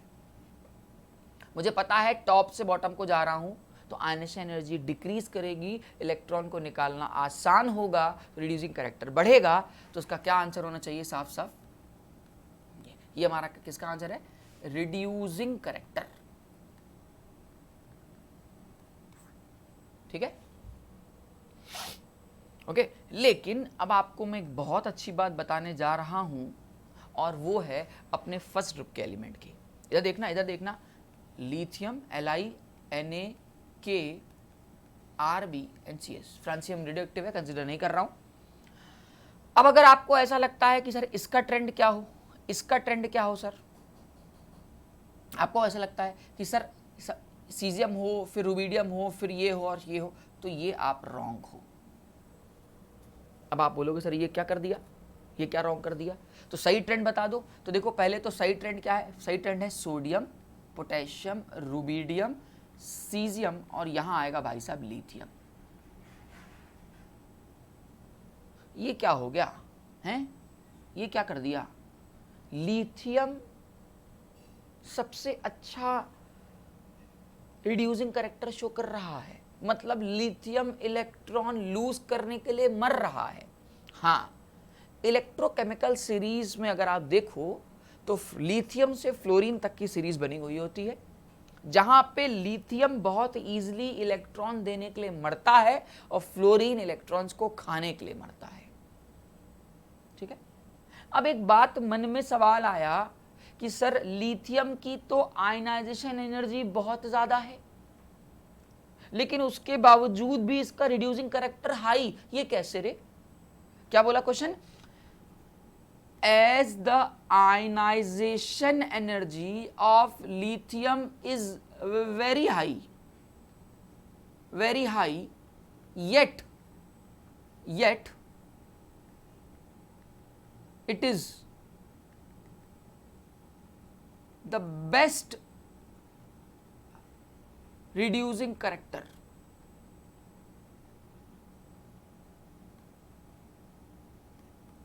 तो इसका मतलब यार रिड्यूसिंग कैरेक्टर सिर्फ और सिर्फ आयनाइजेशन एनर्जी पे डिपेंड नहीं करती होगी। इसका मतलब और भी फैक्टर्स होंगे जो जो रिड्यूसिंग कैरेक्टर को डिटरमाइन करते होंगे। ठीक है, ये बात सबको पता है, रिड्यूस हमेशा एक्वस कंडीशन में होता है। अब आओ इधर आओ, इसका सॉल्यूशन समझो। याद रखना, जब भी बात रिड्यूसिंग करने की आती है, रिड्यूसिंग कैरेक्टर की आती है, तो रिड्यूसिंग कैरेक्टर के लिए तीन फैक्टर होते हैं, तीन एनर्जी होती है। क्या क्या होती है? सब्लिमेशन एनर्जी, आयनाइजेशन एनर्जी और हाइड्रेशन एनर्जी। तीन फैक्टर होते हैं रिड्यूसिंग कैरेक्टर के लिए रिस्पॉन्सिबल। ठीक है, अगर मैं स्पेशल पीछे वाले केस, दैट इज मैं लिथियम वाले केस की बात कर रहा हूं और मैं देखना चाह रहा हूं कि लिथियम की आयनाइजेशन एनर्जी हाई होने के बावजूद भी वो इतना अच्छा रिड्यूसिंग कैरेक्टर कैसे शो कर रहा है।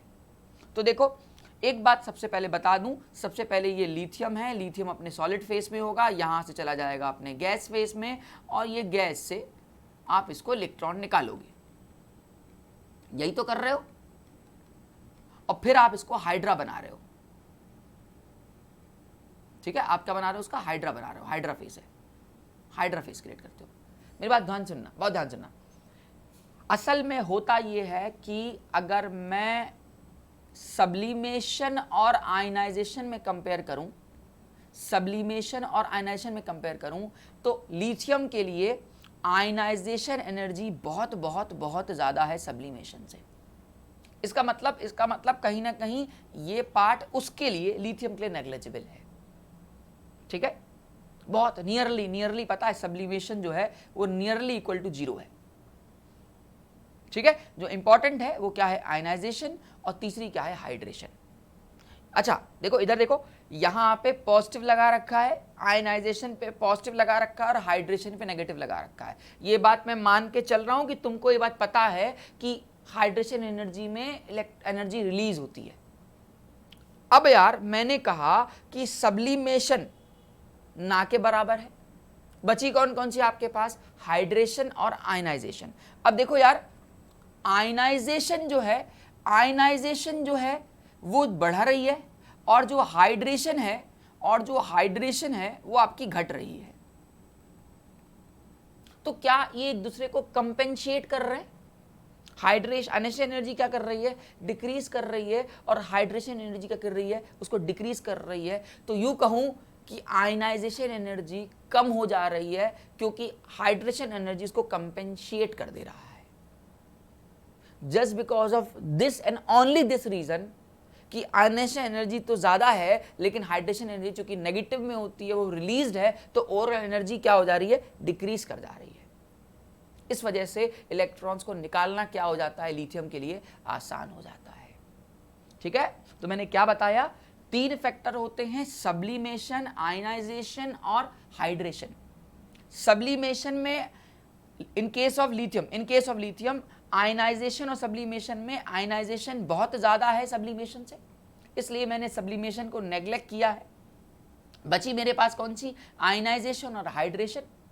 आयनाइजेशन हमारा एंडोथर्मिक प्रोसेस है और हाइड्रेशन हमारा एक्सोथर्मिक प्रोसेस है। तो अगर आयनाइजेशन बेटा बढ़ रही है तो हाइड्रेशन क्या हो रही है, कम हो रही है। तो मतलब ये एक दूसरे को क्या कर रहे हैं, कंपेंशिएट कर रहे हैं, इसको बैलेंस कर रहे हैं, और इस बैलेंस की वजह से ओवरऑल एनर्जी क्या हो जा रही है, डिक्रीज हो जा रही है, और इलेक्ट्रॉन्स को निकालना आसान हो जा रहा है।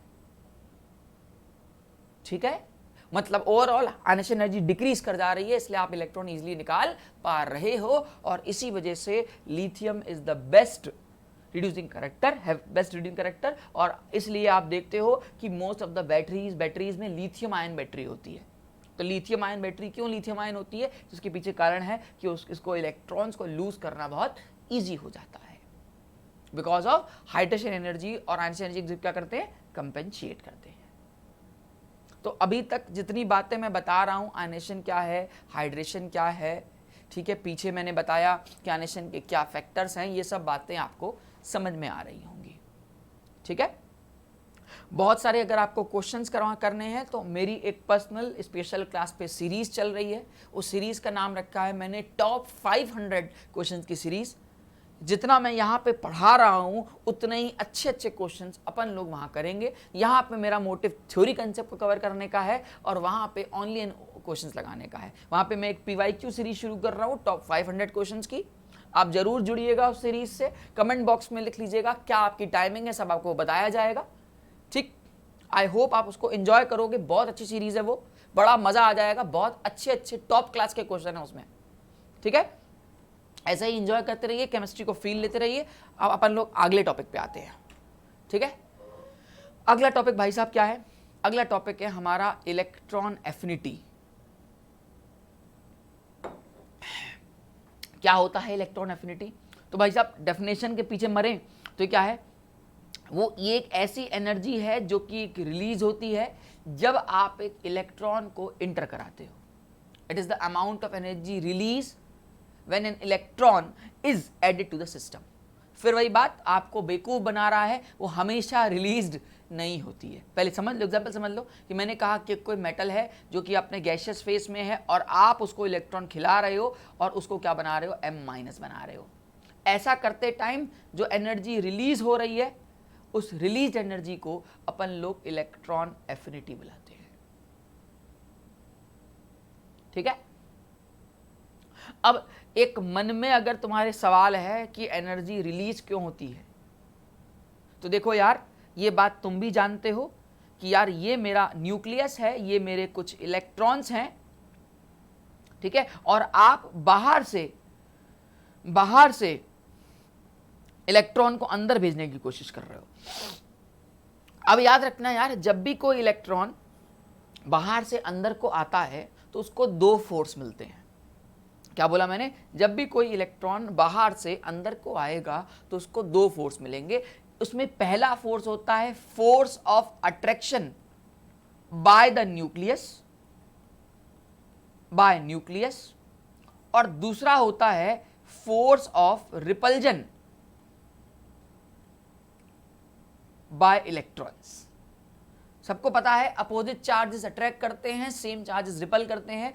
इलेक्ट्रॉन जब अंदर एंट्री करेगा तो उसको न्यूक्लियस तो बोलेगा आजा, मैं तुझे बुलाना चाह रहा हूं, लेकिन उसके जो आउटर के इलेक्ट्रॉन्स होंगे या जो और इलेक्ट्रॉन्स होंगे वो रिपल्जन की वजह से उसको एंट्री नहीं करने देंगे। मतलब 2 तरह के फोर्सेस लग जाते हैं, एक आपके अट्रैक्शन का फोर्स है और एक आपका रिपल्जन का फोर्स है। इन दोनों फोर्सेस की वजह से एनर्जी जो होती है वो रिलीज होती है। अब एक क्वेश्चन तुम लोग के लिए छोड़ के जा रहा हूं, ये क्वेश्चन को कमेंट बॉक्स में आंसर देना। अच्छा क्वेश्चन है, लॉजिक क्वेश्चन है, लोग नहीं देते हैं।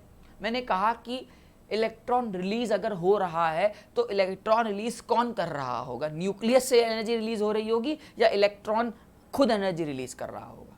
कमेंट बॉक्स में इसका आंसर जरूर देना, सोचना कि मैंने क्या सवाल दिया है। एनर्जी रिलीज तो सब पढ़ाते हैं, लेकिन कहां से एनर्जी रिलीज हो रही है इसके बारे में भी सोचना बहुत जरूरी है। ठीक है, अब क्या ये हमेशा एनर्जी रिलीज होगी? तो देखो फिर वही बात, आपको बेवकूफ बनाया जा रहा है, हमेशा एनर्जी रिलीज नहीं होगी। इसका पूरा पूरा मेरे पास एक डाटा है और डाटा के बेस पे मैं बात करूंगा। मैंने डाटा आपके सामने रखा हुआ है। ठीक है, नॉर्मली पहले तो ठीक है यार, ये देखो ये एक डाटा है। अभी मैं इस डाटा पे वापस आऊंगा, चिंता मत करो, इस डाटा पे मैं वापस आऊंगा। पहले मैं आपको एक बात और बता दूं, एक होता है इलेक्ट्रॉन एफिनिटी और एक होता है इलेक्ट्रॉन गेन एंथैल्पी। अब आप बोलोगे सर हमने ना नॉर्मल कंडीशंस में ये दोनों सेम पढ़ा है, इलेक्ट्रॉन गेन एंथैल्पी और इलेक्ट्रॉन एफिनिटी हमने सेम पढ़ा है, लेकिन आप गलत पढ़े हो। इलेक्ट्रॉन गेन एंथैल्पी और इलेक्ट्रॉन एफिनिटी सेम नहीं होती, इनके बीच में एक इंटर रिलेशन होता है, that electron gain enthalpy is equal to minus of electron affinity minus 5/2 RT। ये रिलेशन तुम याद रखोगे यार।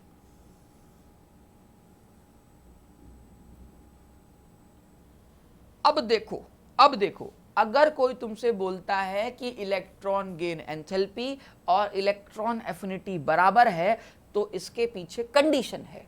कंडीशन क्या हो सकती है? जब टेम्परेचर क्या हो, 0 केल्विन हो, मतलब कह सकते हो एब्सोल्यूट टेम्परेचर वाली कंडीशन। अगर मैं टेम्परेचर को मैं 0 केल्विन कर दूं, तो उसी केस में इलेक्ट्रॉन गेन एंथैल्पी और इलेक्ट्रॉन एफिनिटी क्या हो गई? बराबर हो गई। इसका मतलब इलेक्ट्रॉन गेन एंथैल्पी और इलेक्ट्रॉन एफिनिटी हमेशा बराबर नहीं होती है। और अगर तुम इस एक्सपेरिमेंट को रूम टेम्परेचर पे कर रहे हो, तो याद रखना तुम इलेक्ट्रॉन एफिनिटी नहीं निकाल रहे हो, तुम क्या निकाल रहे हो? इलेक्ट्रॉन गेन एंथैल्पी निकाल रहे हो। इसलिए इलेक्ट्रॉन एफिनिटी बोलना नहीं चाहिए, बोलना सही में इलेक्ट्रॉन गेन एंथैल्पी चाहिए, क्योंकि इलेक्ट्रॉन एफिनिटी और इलेक्ट्रॉन गेन एंथैल्पी को बराबर रखने के लिए टेम्परेचर का 0 केल्विन होना जरूरी है, जो कि ऑलमोस्ट इम्पॉसिबल है। ठीक है, इसलिए याद रखना, कोई भी अगर आपसे बोलता है कि इलेक्ट्रॉन एफिनिटी है, तो माइंड को चेंज कर देना, वो आपको इलेक्ट्रॉन गेन एंथैल्पी बताना चाह रहा है, वो इलेक्ट्रॉन एफिनिटी नहीं बताना चाह रहा है। ठीक है, तो अभी आगे अगर मुझसे इलेक्ट्रॉन एफिनिटी निकल जाए तो वो ऑलमोस्ट सेम है, मतलब मैं बोलना इलेक्ट्रॉन गेन एंथैल्पी चाह रहा हूं। ठीक है, क्योंकि रूम टेम्परेचर पे जनरली अगर मैं इसको सॉल्व कर रहा हूं या हाई टेम्परेचर लो टेम्परेचर पे कर रहा हूं, तो आप इलेक्ट्रॉन गेन एंथैल्पी निकालोगे, एफिनिटी नहीं निकालोगे। ठीक है, ठीक, चलो आगे बढ़ते हैं। अब आएगा भाई साहब सक्सेसिव इलेक्ट्रॉन एफिनिटी या इलेक्ट्रॉन गेन एंथैल्पी। ठीक है, सक्सेसिव मतलब आपने एक बार इलेक्ट्रॉन डाला और आपने फिर दोबारा डाला। जैसे अगर मान लेते हैं कोई एक एलिमेंट ए है, आपने इसमें एक इलेक्ट्रॉन डाला गैसियस फेस में, ठीक है, ये बना ए माइनस, और आपने फिर से दोबारा डाला, ये बना A2 माइनस, तो इसको बोलते सक्सेसिव होना। अब फिर फंसाऊंगा मैं आपको, इधर देखो, यहां से यहां डाला तो ये आपकी इलेक्ट्रॉन एफिनिटी फर्स्ट, यहां से यहां डाला तो इलेक्ट्रॉन एफिनिटी सेकंड। किसके रिस्पेक्ट में फर्स्ट और सेकंड रहे? इसके रिस्पेक्ट में, इसके रिस्पेक्ट में ये फर्स्ट है, ठीक है, और इसी के रिस्पेक्ट में ये सेकंड है, क्योंकि यार इसके रिस्पेक्ट में ये भी फर्स्ट है। डिपेंड करता है आप किसके रिस्पेक्ट में बात कर रहे हो, ये मैं पहले बार बार बोल रहा हूं, इस पे ध्यान दो यार, इस पे आप ध्यान दो। इलेक्ट्रॉन एफिनिटी यहां पे इसके लिए सेकंड है, यहां से यहां जाने के लिए, ठीक है। तो अगर आप फर्स्ट सेकंड बोलते हो तो उसी के रिस्पेक्ट में बात कर रहे हो। जैसे अब ऑक्सीजन की बात कर रहे हैं, ऑक्सीजन है, आपने एक इलेक्ट्रॉन खिलाया, उसको बनाया O माइनस, ठीक है। यहां पे जो इलेक्ट्रॉन एफिनिटी का डाटा है पीछे, वो बोल रहा है -141 किलो जूल पर मोल है सॉरी, जबकि अगर आप O माइनस सॉरी एक मिनट, O माइनस से O2 माइनस आ रहे हो, तो ये इलेक्ट्रॉन एफिनिटी +744 है। अबे बवाल होगा, बवाल क्या कर रहे हो ये, पहले पे निकाल ले हो तो नेगेटिव और दूसरे पे निकाल ले हो तो पॉजिटिव है। पहले पे निकाल रहे हो तो नेगेटिव और दूसरे पे निकाल रहे हो तो पॉजिटिव। एक बात याद रखना, हमेशा सेकेंड इलेक्ट्रॉन गेन एंथैल्पी मतलब जब आप उसमें दोबारा इलेक्ट्रॉन डालोगे तो वो वैल्यू पॉजिटिव होती है, वो नेगेटिव नहीं होती है। अच्छा, ऐसा क्यों हो रहा है? इसके पीछे है कि रिपल्जन को ओवरकम करना पड़ता है। जब आप एक इलेक्ट्रॉन डाल चुके हो तो उसके इलेक्ट्रॉन्स में जो एक्स्ट्रा इलेक्ट्रॉन्स आया है वो उसके साथ मूवमेंट दिखा रहा है और इनकमिंग इलेक्ट्रॉन को और रिपल्जन देना पड़ रहा है। इस वजह से यहाँ पे एनर्जी लग रही है, हम एनर्जी दे रहे, लो भैया एनर्जी लो और इलेक्ट्रॉन घुसो अंदर। तो पहले केस में हमेशा नेगेटिव और दूसरे केस में हमेशा पॉजिटिव। ठीक है, अगर कहीं स्टेटमेंट लिखी है क्या electron gain enthalpy second always positive होती है तो ये स्टेटमेंट ट्रू है। पहली नेगेटिव भी हो सकती है और पॉजिटिव भी हो सकती है। अब बार बार बोल लो सर आप तो नेगेटिव पढ़ा रहे हो, तो अभी कुछ एग्जांपल लेते हैं, कुछ डाटा लेते हैं कि कहां कहां पे नेगेटिव होती है और कहां कहां पे पॉजिटिव होती है। ठीक है, ये तुम्हारे सामने डाटा उठा रहा हूं, इधर देखो। ये देखो भाई साहब, ये देखो, ये इलेक्ट्रॉन एफिनिटी का डाटा है। थोड़ा अगर मे भी आपको क्लियर ना हो, ये देखो हीलियम में यहां आपको वैल्यू पॉजिटिव नजर आ रही है। ठीक है, ये मैं अपनी मर्जी से नहीं बोल रहा हूं, ये सारा एक बुक का डाटा मैंने उठाया है। ठीक है, कंफ्यूजन ना करने के लिए। यहां देखो ये बेरिलियम के लिए, यहां देखो कहां गया भाई साहब, इधर इधर, यहां नाइट्रोजन के लिए, यहां देखो ये ऑक्सीजन का सेकंड। ठीक है, इधर देखो मैग्नीशियम के लिए ये डाटा। ठीक है, ये पॉजिटिव आ रहा है। सल्फर का सेकंड देखो पॉजिटिव आ रहा है। इधर देखो नियॉन पॉजिटिव आ रहा है। तो क्या ये हमेशा नेगेटिव है? नहीं। कहां नेगेटिव नहीं है, कहां पॉजिटिव है, पहले तो ये समझना है। अच्छा, ये नेगेटिव पॉजिटिव पता तो है क्या होता है? एक बात बताओ, पहले एक बात बताओ। मैंने कहा कि एक एलिमेंट ए है, उसने इलेक्ट्रॉन खाया और यहां पे उसने 100 जूल की एनर्जी रिलीज की। और एक एलिमेंट बी है, उसने इलेक्ट्रॉन खाया और उसने लेट सपोज करो -200 जूल की एनर्जी रिलीज की। और तीसरा सी है, उसने इलेक्ट्रॉन खाया और यहां पे एनर्जी आई +15 जूल। ठीक है, अब ये क्या है भाई साहब, क्या मतलब समझूं उसका? अब मैं आपसे बोलूं उसको अरेंज करो। हिंदी भाषा में पता है क्या है? हिंदी भाषा में ये एक बुक है। मैंने कहा कि ए जो है बोलता है कि भैया मुझे इलेक्ट्रॉन दे दो सर, मैं आपको 100 रुपए दे दूंगा। बी बोलता है सर आप मुझे इलेक्ट्रॉन दे दो, मैं आपको 200 रुपए दे दूंगा। और सी भाई साहब का क्या हाल चाल है? सी भाई साहब को बोलता हूं इलेक्ट्रॉन, कहता भाई साहब तू इलेक्ट्रॉन भी देगा और पैसा भी मुझे देगा। अलग अजब ही बात कर रहा है। ए बोल रहा है सर मैं आपको पैसा दूंगा, इलेक्ट्रॉन दे दो। बी भी बोल रहा है सर आप मुझे 200 रुपए दूंगा, आप मुझे इलेक्ट्रॉन दे दो।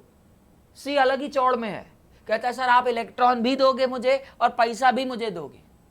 मतलब इसके नखरे एकदम हाई एनर्जी लेवल पे, मतलब इसकी इलेक्ट्रॉन एफिनिटी सबसे क्या है, लो है, और जबकि बी वाले की क्या है, सबसे हाई है। तो याद रखना यहां पे नेगेटिव और पॉजिटिव साइन हमारे और तुम्हारे लिए इलेक्ट्रॉन खाने की बुक है। इसी बुक का फायदा उठाते हैं। अब इधर देखो जरा, हीलियम पे वैल्यू 54 आ रही है। वैसे तो टीचर्स पढ़ा देते हैं कि इनर्ट गैस की 0 होती है, लेकिन ठीक है, ओके, ये डाटा है। अब यार हीलियम की पॉजिटिव आ रही है, बट अब वैसे ना यार, हीलियम तो ऑलरेडी स्वर्ग में पहुंच चुका है, ऑलरेडी वो इनर्ट हो चुका है, और तुम उस इनर्ट को इलेक्ट्रॉन खिलाओगे तो तुम इलेक्ट्रॉन भी खिलाओगे और पैसा भी दोगे। तो देख लियो, इसलिए इसकी वैल्यू क्या भाई साहब, पॉजिटिव है। यहां पर यही हाल कहां पे है, बेरिलियम का है। ये भी स्टेबल है, ये भी स्टेबल है। क्यों स्टेबल है? देखो 1s2 और 2s2 फुलफिल्ड हो गया। अब आप ये इलेक्ट्रॉन खाएगा क्या? लेकिन तुम जबरदस्ती पढ़ो, नहीं सर मैं तो इलेक्ट्रॉन खिला के रहूंगा। लो खिलाओगे तो देखो वैल्यू क्या आ रही है, पॉजिटिव रहेगी। इसी तरह यहां पे देखो नाइट्रोजन की वैल्यू भी पॉजिटिव में आ रही है। क्यों? क्योंकि नाइट्रोजन पता है तुम्हें, हाफ फिल्ड है नाइट्रोजन यार, लास्ट में 2p3 आएगा, हाफ फिल्ड हो गया। अगर हाफ फिल्ड हो गया तो इलेक्ट्रॉन को खिलाना अगेन मुश्किल हो गया। तो देख सकते हो डाटा है, इसलिए इनऑर्गेनिक केमिस्ट्री है। यहां पे हम इनऑर्गेनिक केमिस्ट्री में पहले ऑब्जर्वेशन करते हैं, फिर कमेंट मारते हैं। तो इसलिए कोई बोले कि इलेक्ट्रॉन एफिनिटी या इलेक्ट्रॉन गेन एंथैल्पी हमेशा नेगेटिव होती है, ऐसा नहीं है। ना तो इसका कोई ट्रेंड है, एक जनरल ट्रेंड तो ठीक है, एक जनरल ट्रेंड तो ठीक है कि टॉप से बॉटम जाओगे और लेफ्ट से राइट जाओगे तो ये होगा, लेकिन यहाँ पे सारे ट्रेंड की बैंड बजने वाली है, तुम देख सकते हो कोई ट्रेंड कहीं पे भी कहीं वैलिड कर रहा है, कहीं वैलिड नहीं कर रहा है। तो इसको समझना कैसे होगा, क्या करें इसके बारे में। तो देखो यार, इसके बारे में कुछ बेसिक चीज़ें मैं वो आपको बता देता हूँ, कहाँ कहाँ वैल्यू पॉजिटिव होती है, कहाँ कहाँ वैल्यू नेगेटिव होती है। तो कुछ आपको दिख रहा है, जब भी आपको इनर्ट कॉन्फ़िगरेशन दिखाई दे वहाँ पॉजिटिव है, हाफ फील्ड स्टेबिलिटी है, फुल फील्ड स्टेबिलिटी है, वहाँ आपको दिखाई दे तो वहाँ पॉजिटिव है। बाकी मोस्ट ऑफ द केसेस में क्या है, नेगेटिव है। ठीक है, अब ये नेगेटिव का ट्रेंड भी क्या हमेशा फिक्स्ड है, तो आंसर नहीं है। अब हम यही पे डिस्कस करने जा रहे हैं कि किसका कैसा नेगेटिव का ट्रेंड होने वाला है, किसका ट्रेंड ज्यादा होगा और किसका ट्रेंड कम होगा। ठीक है, मैं शुरू करता हूं। तो आओ, जैसे देखो डाटा के अकॉर्डिंग देखना, अगर मैं तुमसे बोलता है कि मेरे पास ऑक्सीजन सल्फर है, यहां सेलेनियम है, उस साइड से टीपो है, पोलिनियम है। ठीक है, नॉर्मली यार टॉप से तुम बॉटम को जाओगे तो साइज तुम्हारी बड़ी होगी, साइज बढ़ेगी तो इलेक्ट्रॉन को डालना आसान होगा, इलेक्ट्रॉन को डालना आसान होगा तो कम एनर्जी रिलीज होगी। हमें ऐसा लगता है कि ऑक्सीजन सल्फर सेलेनियम टेलुनियम और पोलिनियम की तरफ जाएं तो सबसे ज़्यादा तो देखो ऑक्सीजन की लगे, फिर ये और फिर ये, लेकिन ऐसा है नहीं। ये मैं फिर से कुछ अपनी मर्जी से नहीं बोल रहा, मैं किसके बिहाफ पे बोलूंगा, डाटा के बेस पे बोलूंगा। देखो जरा ऑक्सीजन और सल्फर पे ध्यान दो, किस पे ध्यान दो, ऑक्सीजन और सल्फर पे। आप देख सकते हो ये पीछे डाटा है, ऑक्सीजन और सल्फर में ऑक्सीजन की वैल्यू है -142 और सल्फर की वैल्यू है -200। अभी मैंने बताया -200 का मतलब ऑक्सीजन कम एनर्जी रिलीज कर रहा है जबकि सल्फर ज्यादा एनर्जी रिलीज कर रहा है। अब ऐसा क्यों हो रहा है, सब ऐसा क्यों हो रहा है, तो आप देखो इसको बेसिक सी कहानी समझो। ऐसा है कि एक दिन मैं और मेरा छोटा भाई, हम दोनों गोलगप्पे खाने गए। उसको भूख लगी थी, उसने कहा भैया चलो यार गोलगप्पे खिला दो, और हमको बहुत तेज भूख लगी। हमने कहा चल ठीक। जब हम वहां पहुंचे और हमने गोलगप्पे खाना शुरू किए तो मैंने खाते खाते ये ऑब्जर्व किया कि जब तक मैं 4 गोलगप्पे खा गया तब तक भाई साहब वो 1 खा पा रहा है। मैंने कहा ये गजब है यार, भूख जो है उसको लगी है और खा ज्यादा मैं रहा हूं, भूख उसको लगी है और खा ज्यादा मैं रहा हूं। तो दिमाग में आया अरे यार इसका मुंह छोटा है, कितना भी खा लेगा, एट द एंड मेरा बिल ज्यादा मुझ पर ही फटेगा। अगर मैं एट द एंड गोलगप्पे वाले से बोलूं इंडिविजुअल बिल बनाओ तो ज्यादा बिल मेरा आएगा और उसका बिल कम आएगा। इसका मतलब क्या था, ज्यादा गोलगप्पे मैं खा गया और वो गोलगप्पे कम खाया, जबकि भूख किसको लगी थी, भूख ज्यादा मेरे छोटे भाई को लगी थी। क्या हो रहा है, ये हो ये रहा है कि उसका मुंह छोटा है इसलिए वो ज्यादा गोलगप्पे नहीं खा पाया। यही हाल पता है ऑक्सीजन सल्फर का है। भाई साहब ऑक्सीजन को भूख तो खूब तगड़ी लगी है, मर रहा है, इलेक्ट्रॉन खा ले, लेकिन फरी बार बात ऑक्सीजन की साइज जो है स्मॉलर साइज है, स्मॉलर साइज है, साइज छोटी है। अब जब भाई साहब साइज छोटी होगी तो वहां पे क्या होगा, एक तो उसके आउटर मोस्ट इलेक्ट्रॉन उसको घेर के बैठे हैं, न्यूक्लियस को शील्ड करके बैठे हैं, तो इनकमिंग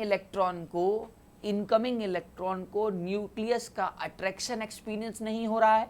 क्या बोला, इनकमिंग इलेक्ट्रॉन को न्यूक्लियस का अट्रैक्शन एक्सपीरियंस नहीं हो रहा है, और दूसरा उनके इलेक्ट्रॉन का रिपल्जन बहुत ज्यादा एक्सपीरियंस हो रहा है। तो ये दोनों ही उस इलेक्ट्रॉन को अंदर नहीं आने दे रहे हैं, जबकि सल्फर में क्या है, ऐसा नहीं है। सल्फर में कहीं ना कहीं इलेक्ट्रॉन इजिली इंटर कर पा रहा है। ठीक है, तो इसलिए याद रखना सल्फर की ऑक्सीजन से इलेक्ट्रॉन एफिनिटी जो है वो बहुत ज्यादा है। ठीक है, बात याद रहेगी यार। यही सेम ट्रेंड फ्लोरीन और क्लोरीन के लिए चलने वाला है। यही सेम ट्रेंड फ्लोरीन और क्लोरीन के लिए चलने वाला है। क्या चलने वाला है कि अगर मैं फ्लोरीन, क्लोरीन, ब्रोमीन, आयोडीन को देखूं तो सही आंसर है क्लोरीन, देन यहाँ पे आएगा फ्लोरीन, देन ब्रोमीन और यहाँ पे आ जाएगा आयोडीन। ये राइट ट्रेंड है। फिर वही बात, यहाँ पे हैंडल आया है, यहाँ पे आपका हैंडल आया है, कहाँ पे आया है, क्लोरीन और फ्लोरीन में आया हूँ। एकदम सेम रीजन जो कि ऑक्सीजन सल्फर का था, वही सेम रीजन यहाँ पे भी चल रहा है कि फ्लोरीन की साइज छोटी है, इनकमिंग इलेक्ट्रॉन को न्यूक्लियस का अट्रैक्शन भी एक्सपीरियंस नहीं हो रहा है, और रिपल्जन भी बहुत ज़्यादा मिल रहा है। ये दोनों चीज़ें उसकी एनर्जी को क्या कर रही हैं, इसको इलेक्ट्रॉन इजीली एंटर नहीं करने दे रही हैं। ठीक है, तो ये डाटा हमारे किसके थे, इलेक्ट्रॉन एफिनिटी के थे। नॉर्मली ठीक है यार, टॉप से बॉटम को तुम जाओगे तो इलेक्ट्रॉन एफिनिटी डिक्रीज करेगी और लेफ्ट से राइट जाओगे तो इंक्रीज करेगी, लेकिन ये हमेशा ट्रू नहीं है। ये सब बातें आपकी एक जनरल ट्रेंड्स हैं, इसके अलावा कुछ भी नहीं है। क्योंकि आप देख सकते हो ये डाटा, कोई कह दे कि मुझे लेफ्ट से राइट कॉन्स्टेंटली इंक्रीज कर रही है, तो देखो ये देखो, और टॉप से बॉटम देख लो, ये देखो फ्लोरीन, क्लोरीन, ब्रोमीन, आयोडीन देख सकता है, यहाँ पे -333, फिर -348, तो देखो ज्यादा हो गई, फिर घटी और फिर घट गई, ये 295 लिखा है यहाँ पे। उधर देख सकते हो सोडियम हो गया, मैग्नीशियम हो गया, एल्युमिनियम हो गया। ठीक है, हमने क्या कहा था, लेफ्ट से राइट क्या करनी चाहिए, इंक्रीज करनी चाहिए। देखो क्या इंक्रीज कर रही है क्या, ये देखो सोडियम का -21, एल्युमिनियम का -26, बीच में आ गया मैग्नीशियम का, इलेक्ट्रॉन खिला के दिखाओ। तो ना तो ये ट्रेंड टॉप से बॉटम का हमेशा कांस्टेंट है, ना तो ये ट्रेंड लेफ्ट से राइट का कांस्टेंट है। ठीक है, क्या बोला, ना तो ये ट्रेंड टॉप से बॉटम का कांस्टेंट है और ना तो ये ट्रेंड भाई साहब लेफ्ट से राइट का कांस्टेंट है। ठीक है, अब मैं आपको टॉप से बॉटम का ट्रेंड बता देता हूं और एक हाथ में लेफ्ट से राइट का ट्रेंड बता देता हूं। ठीक है, वैसे जितना आपको डाटा याद होगा अगर इसके बारे में बात करें तो वो ज्यादा अच्छा होता है। ठीक है, मैं सेकंड पीरियड के एलिमेंट्स को उठा रहा हूं, सेकंड पीरियड की इलेक्ट्रॉन एफिनिटी या इलेक्ट्रॉन गेन एंथैल्पी कंपेयर कर रहा हूं। कौन कौन पहले तो एलिमेंट है भाई साहब हमारे पास, एक है लिथियम, दूसरा है beryllium, boron, carbon, nitrogen, oxygen, fluorine और नियॉन। यहां पे मेरी शक्ल आ गई होगी। ठीक है, एलिमेंट है। तो अगर मैं आंसर के पीछे मरूं, तो देखो नियॉन से इलेक्ट्रॉन निकालना बैंड बनाने के बराबर है। मतलब नियॉन की जो इलेक्ट्रॉन एफिनिटी है वो क्या होने वाली है, सबसे क्या होने वाली है, लो होने वाली है। इलेक्ट्रॉन्स निकालना बोल रहा हूँ, सॉरी, डालना, आप इससे इलेक्ट्रॉन्स नहीं डाल सकते हो इसमें। ठीक है, तो सबसे लो होने वाली है। फिर इधर देखो एक हिंडल बेरिलियम और इसमें, तो यहाँ पे आएगा बेरिलियम, फिर आएगा नाइट्रोजन, फिर आएगा आपका लिथियम, फिर आपका बोरॉन, फिर आपका कार्बन, फिर आपका ऑक्सीजन और यहां पे आएगा आपका फ्लोरीन। ठीक है, ये मैंने अपनी मर्जी से कुछ भी नहीं बोला यार, सारी बातें डाटाबेस बोली हैं। हैंडल बता सकता हूं क्यों, कहां पे कैसा हैंडल है ये बात अलग है। तो आप पीछे आप डाटा के अकॉर्डिंग देख रहे हो कि ये भाई साहब इनर्ट है, मतलब स्टेबल है, और ये हमारे भाई साहब स्टेबल है, और ये हमारे स्टेबल है 3। तो जो स्टेबल हैं वो इलेक्ट्रॉन नहीं खाएंगे, इसलिए मैंने उनको तीनों को पीछे कर दिया। उसके बाद वही उतार दिया, उसके बाद कुछ नहीं, वही उतार दिया। लेफ्ट से राइट क्या कर रही है, इंक्रीज कर रही है। ठीक है, बात समझ में आ रही है, क्लियर कट है, पक्का। बढ़ते हैं आगे। यही चीज अगर आप सेकेंड पीरियड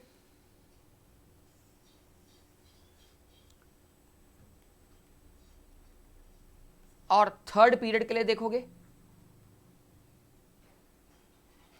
सेकेंड पीरियड और थर्ड पीरियड देखोगे तो ये है बैगन, ठीक है, और सॉरी कार्बन, मैं इधर ले लेता हूँ सेकेंड पीरियड के एलिमेंट, मतलब boron, carbon, nitrogen, oxygen, fluorine, और यहाँ ले रहा हूँ एल्युमिनियम। ठीक है, बैगन आलू, कैसी गीत, नेपाल पाकिस्तान, उस साइड से, और फिर कल। ठीक है, तो ये याद रखना, हमेशा याद रखना कि ऑलवेज जो सेकेंड पीरियड की होती है और जो थर्ड पीरियड की होती है, तो जो थर्ड पीरियड वाली होती है वो सेकेंड पीरियड से हमेशा ज़्यादा होती है।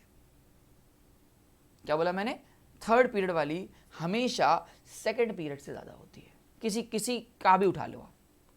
ठीक है, डन। उसी तरह एक और ट्रिक है मेरे पास, ये है नाइट्रोजन फॉस्फोरस, नेपाल पाकिस्तान, कैसी गीत सुनाऊं, उस साइड से, और फ्लोरीन क्लोरीन। इसका एक ट्रेंड है यार, कुछ ऐसा ट्रेंड बना हुआ है मेरे पास, यहाँ पे देखो हैंडल है, ये ग्रुप 17 है, ये ग्रुप 16 है, यहाँ पे ग्रुप 15 है और ये ग्रुप 14 है। ठीक है, ओके।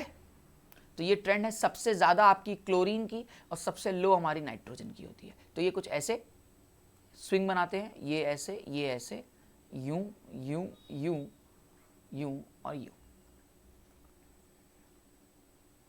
ये याद होना चाहिए यार,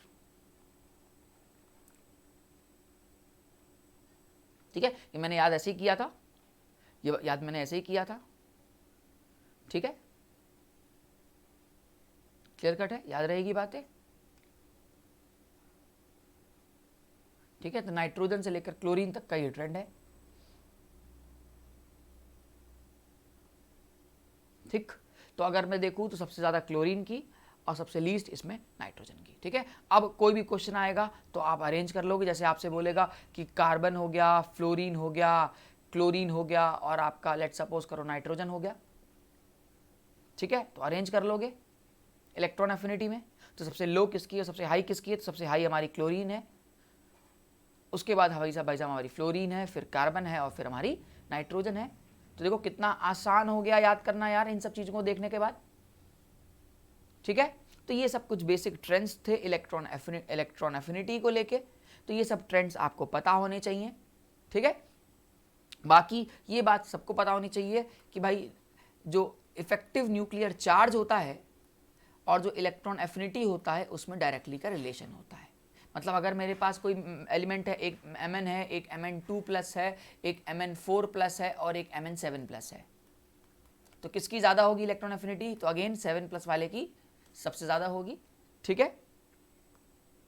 ओके, तो आपने अमूमन ये देख लिया कि कैसे अपन लोग इलेक्ट्रॉन एफिनिटी को पढ़ते हैं और कैसे अपन लोग इलेक्ट्रॉन गेन एंथैल्पी को पढ़ते हैं। क्या क्या इलेक्ट्रॉन गेन एंथैल्पी में बातें होती है, क्या क्या इलेक्ट्रॉन एफिनिटी बातें होती हैं, ठीक है। सारे ट्रेंड्स मैंने बताए आपको यार, इन सारे ट्रेंड्स का आपको ख्याल रखना होगा।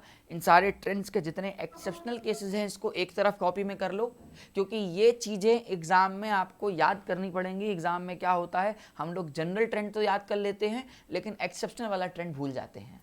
तो आज जितनी मैंने शुरुआत से बातें की तो आप देख सकते हो बहुत कुछ पढ़ा दिया मैंने आपको कहाँ से शुरू किया भाई साहब, ये आयनेशन एनर्जी बताई क्या होती है, कैसे निकालते हैं, नेगेटिव कब होती है, पॉजिटिव कब होती है, इन सारी बातों को मैंने आपसे डिस्कस किया।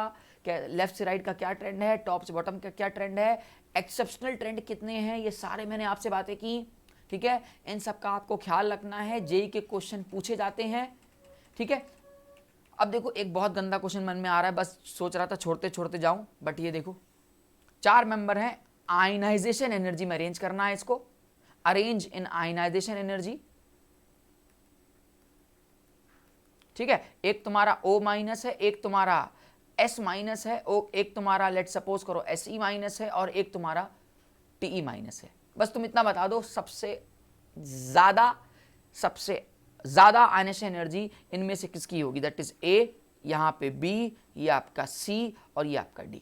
बस जा रहा हूं छोड़ते छोड़ते, बट लॉजिक सोचो, इसका एक बहुत अच्छा आंसर है। यही इसी टाइप के गंदे गंदे क्वेश्चंस में आपको आपके स्पेशल क्लास में कराने वाला हूं।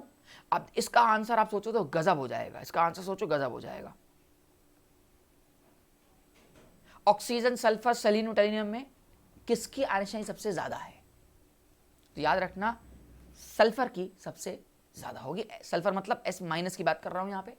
ये कैसे निकाला मैंने, याद रखना जिसकी इलेक्ट्रॉन एफिनिटी ज़्यादा होगी उसी के एनायन की आयनाइजेशन एनर्जी भी ज़्यादा होगी। क्या बोला मैंने जिसकी इलेक्ट्रॉन एफिनिटी ज़्यादा होगी उसी के एनायन की आयनाइजेशन एनर्जी भी ज़्यादा होगी। तो जब भी ऐसे क्वेश्चन आए कि इनमें से किसकी ज्यादा है, नेगेटिव आयन में है, तो कुछ मत किया करो, सीधे देखो कि किसकी इलेक्ट्रॉन एफिनिटी ज्यादा थी, किसमें इनके न्यूट्रल स्पीशीज में जब ये थे तो इलेक्ट्रॉन को डालना किसमें मुश्किल था।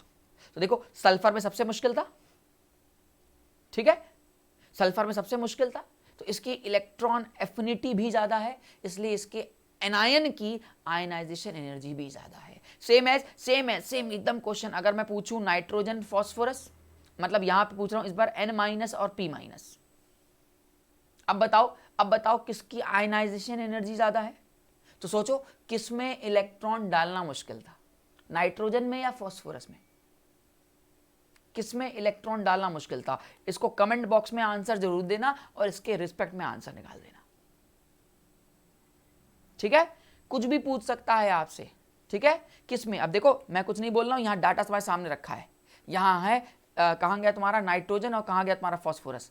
फॉस्फोरस, अबे सीरी कहाँ बता दिया, ये फॉस्फोरस तुम्हारा -60 आ रहा है, तो नाइट्रोजन तुम्हारा कहाँ गया भैया, +31 आ रहा है। ये आपका -60 +31, तो किस में इलेक्ट्रॉन डालना ज्यादा मुश्किल हुआ, कौन रिलीज कर रहा है एनर्जी, दैट इज फॉस्फोरस। अब आंसर आपका आ गया। अब वहां पे आप कमेंट बॉक्स में इसका आंसर दे देना फटाफट, ठीक है। मैं वेट करूंगा, आपका इंतजार करूंगा कमेंट बॉक्स पे इन सब चीजों के लिए, ठीक है। इसी तरह अच्छे अच्छे क्वेश्चंस करने के लिए स्पेशल क्लास को ज्वाइन करिए, कमेंट बॉक्स में आपको उसका टाइम मिल जाएगा, ठीक है। आज के लिए thank you, a nice day, ठीक है। आई होप आपने मेरी क्लास को एंजॉय किया, ठीक है। अगेन अगर आप मेरे प्लस कोर्स को ज्वाइन करना चाहते हैं तो मेरा कोड है धीरेन, दैट इज DHIREN, इसको टाइप करिए और इंस्टेंट 10% का डिस्काउंट पाइए, ठीक है। फीस हमारी बहुत ज़्यादा नहीं है, बहुत इकोनॉमिकल फीस है, मैं बार बार बोलता रहता हूँ, सिर्फ और सिर्फ 27,000 फीस है, ओनली और ओनली 12 मंथ की, जबकि बड़ी बड़ी कोचिंग ज़्यादा फीस आपसे लेती हैं, ठीक है। हमारे चैनल्स लेट्स JEE को सब्सक्राइब करिए, ठीक है, और बेल आइकन को दबाइए सो दैट आप नोटिफिकेशंस पाते रहें, आपको पता चलता रहे कि कौन कौन से फैकल्टीज क्या क्या पढ़ा रहे हैं और मैं कब आऊँगा, ठीक है। नेक्स्ट टर्न पे जब आपसे हम मिलेंगे तो और टॉपिक्स को आगे बात करेंगे। थैंक यू, अपना ख्याल रखिएगा, अपनी फैमिली का ख्याल रखिएगा। जय हिंद, जय भारत।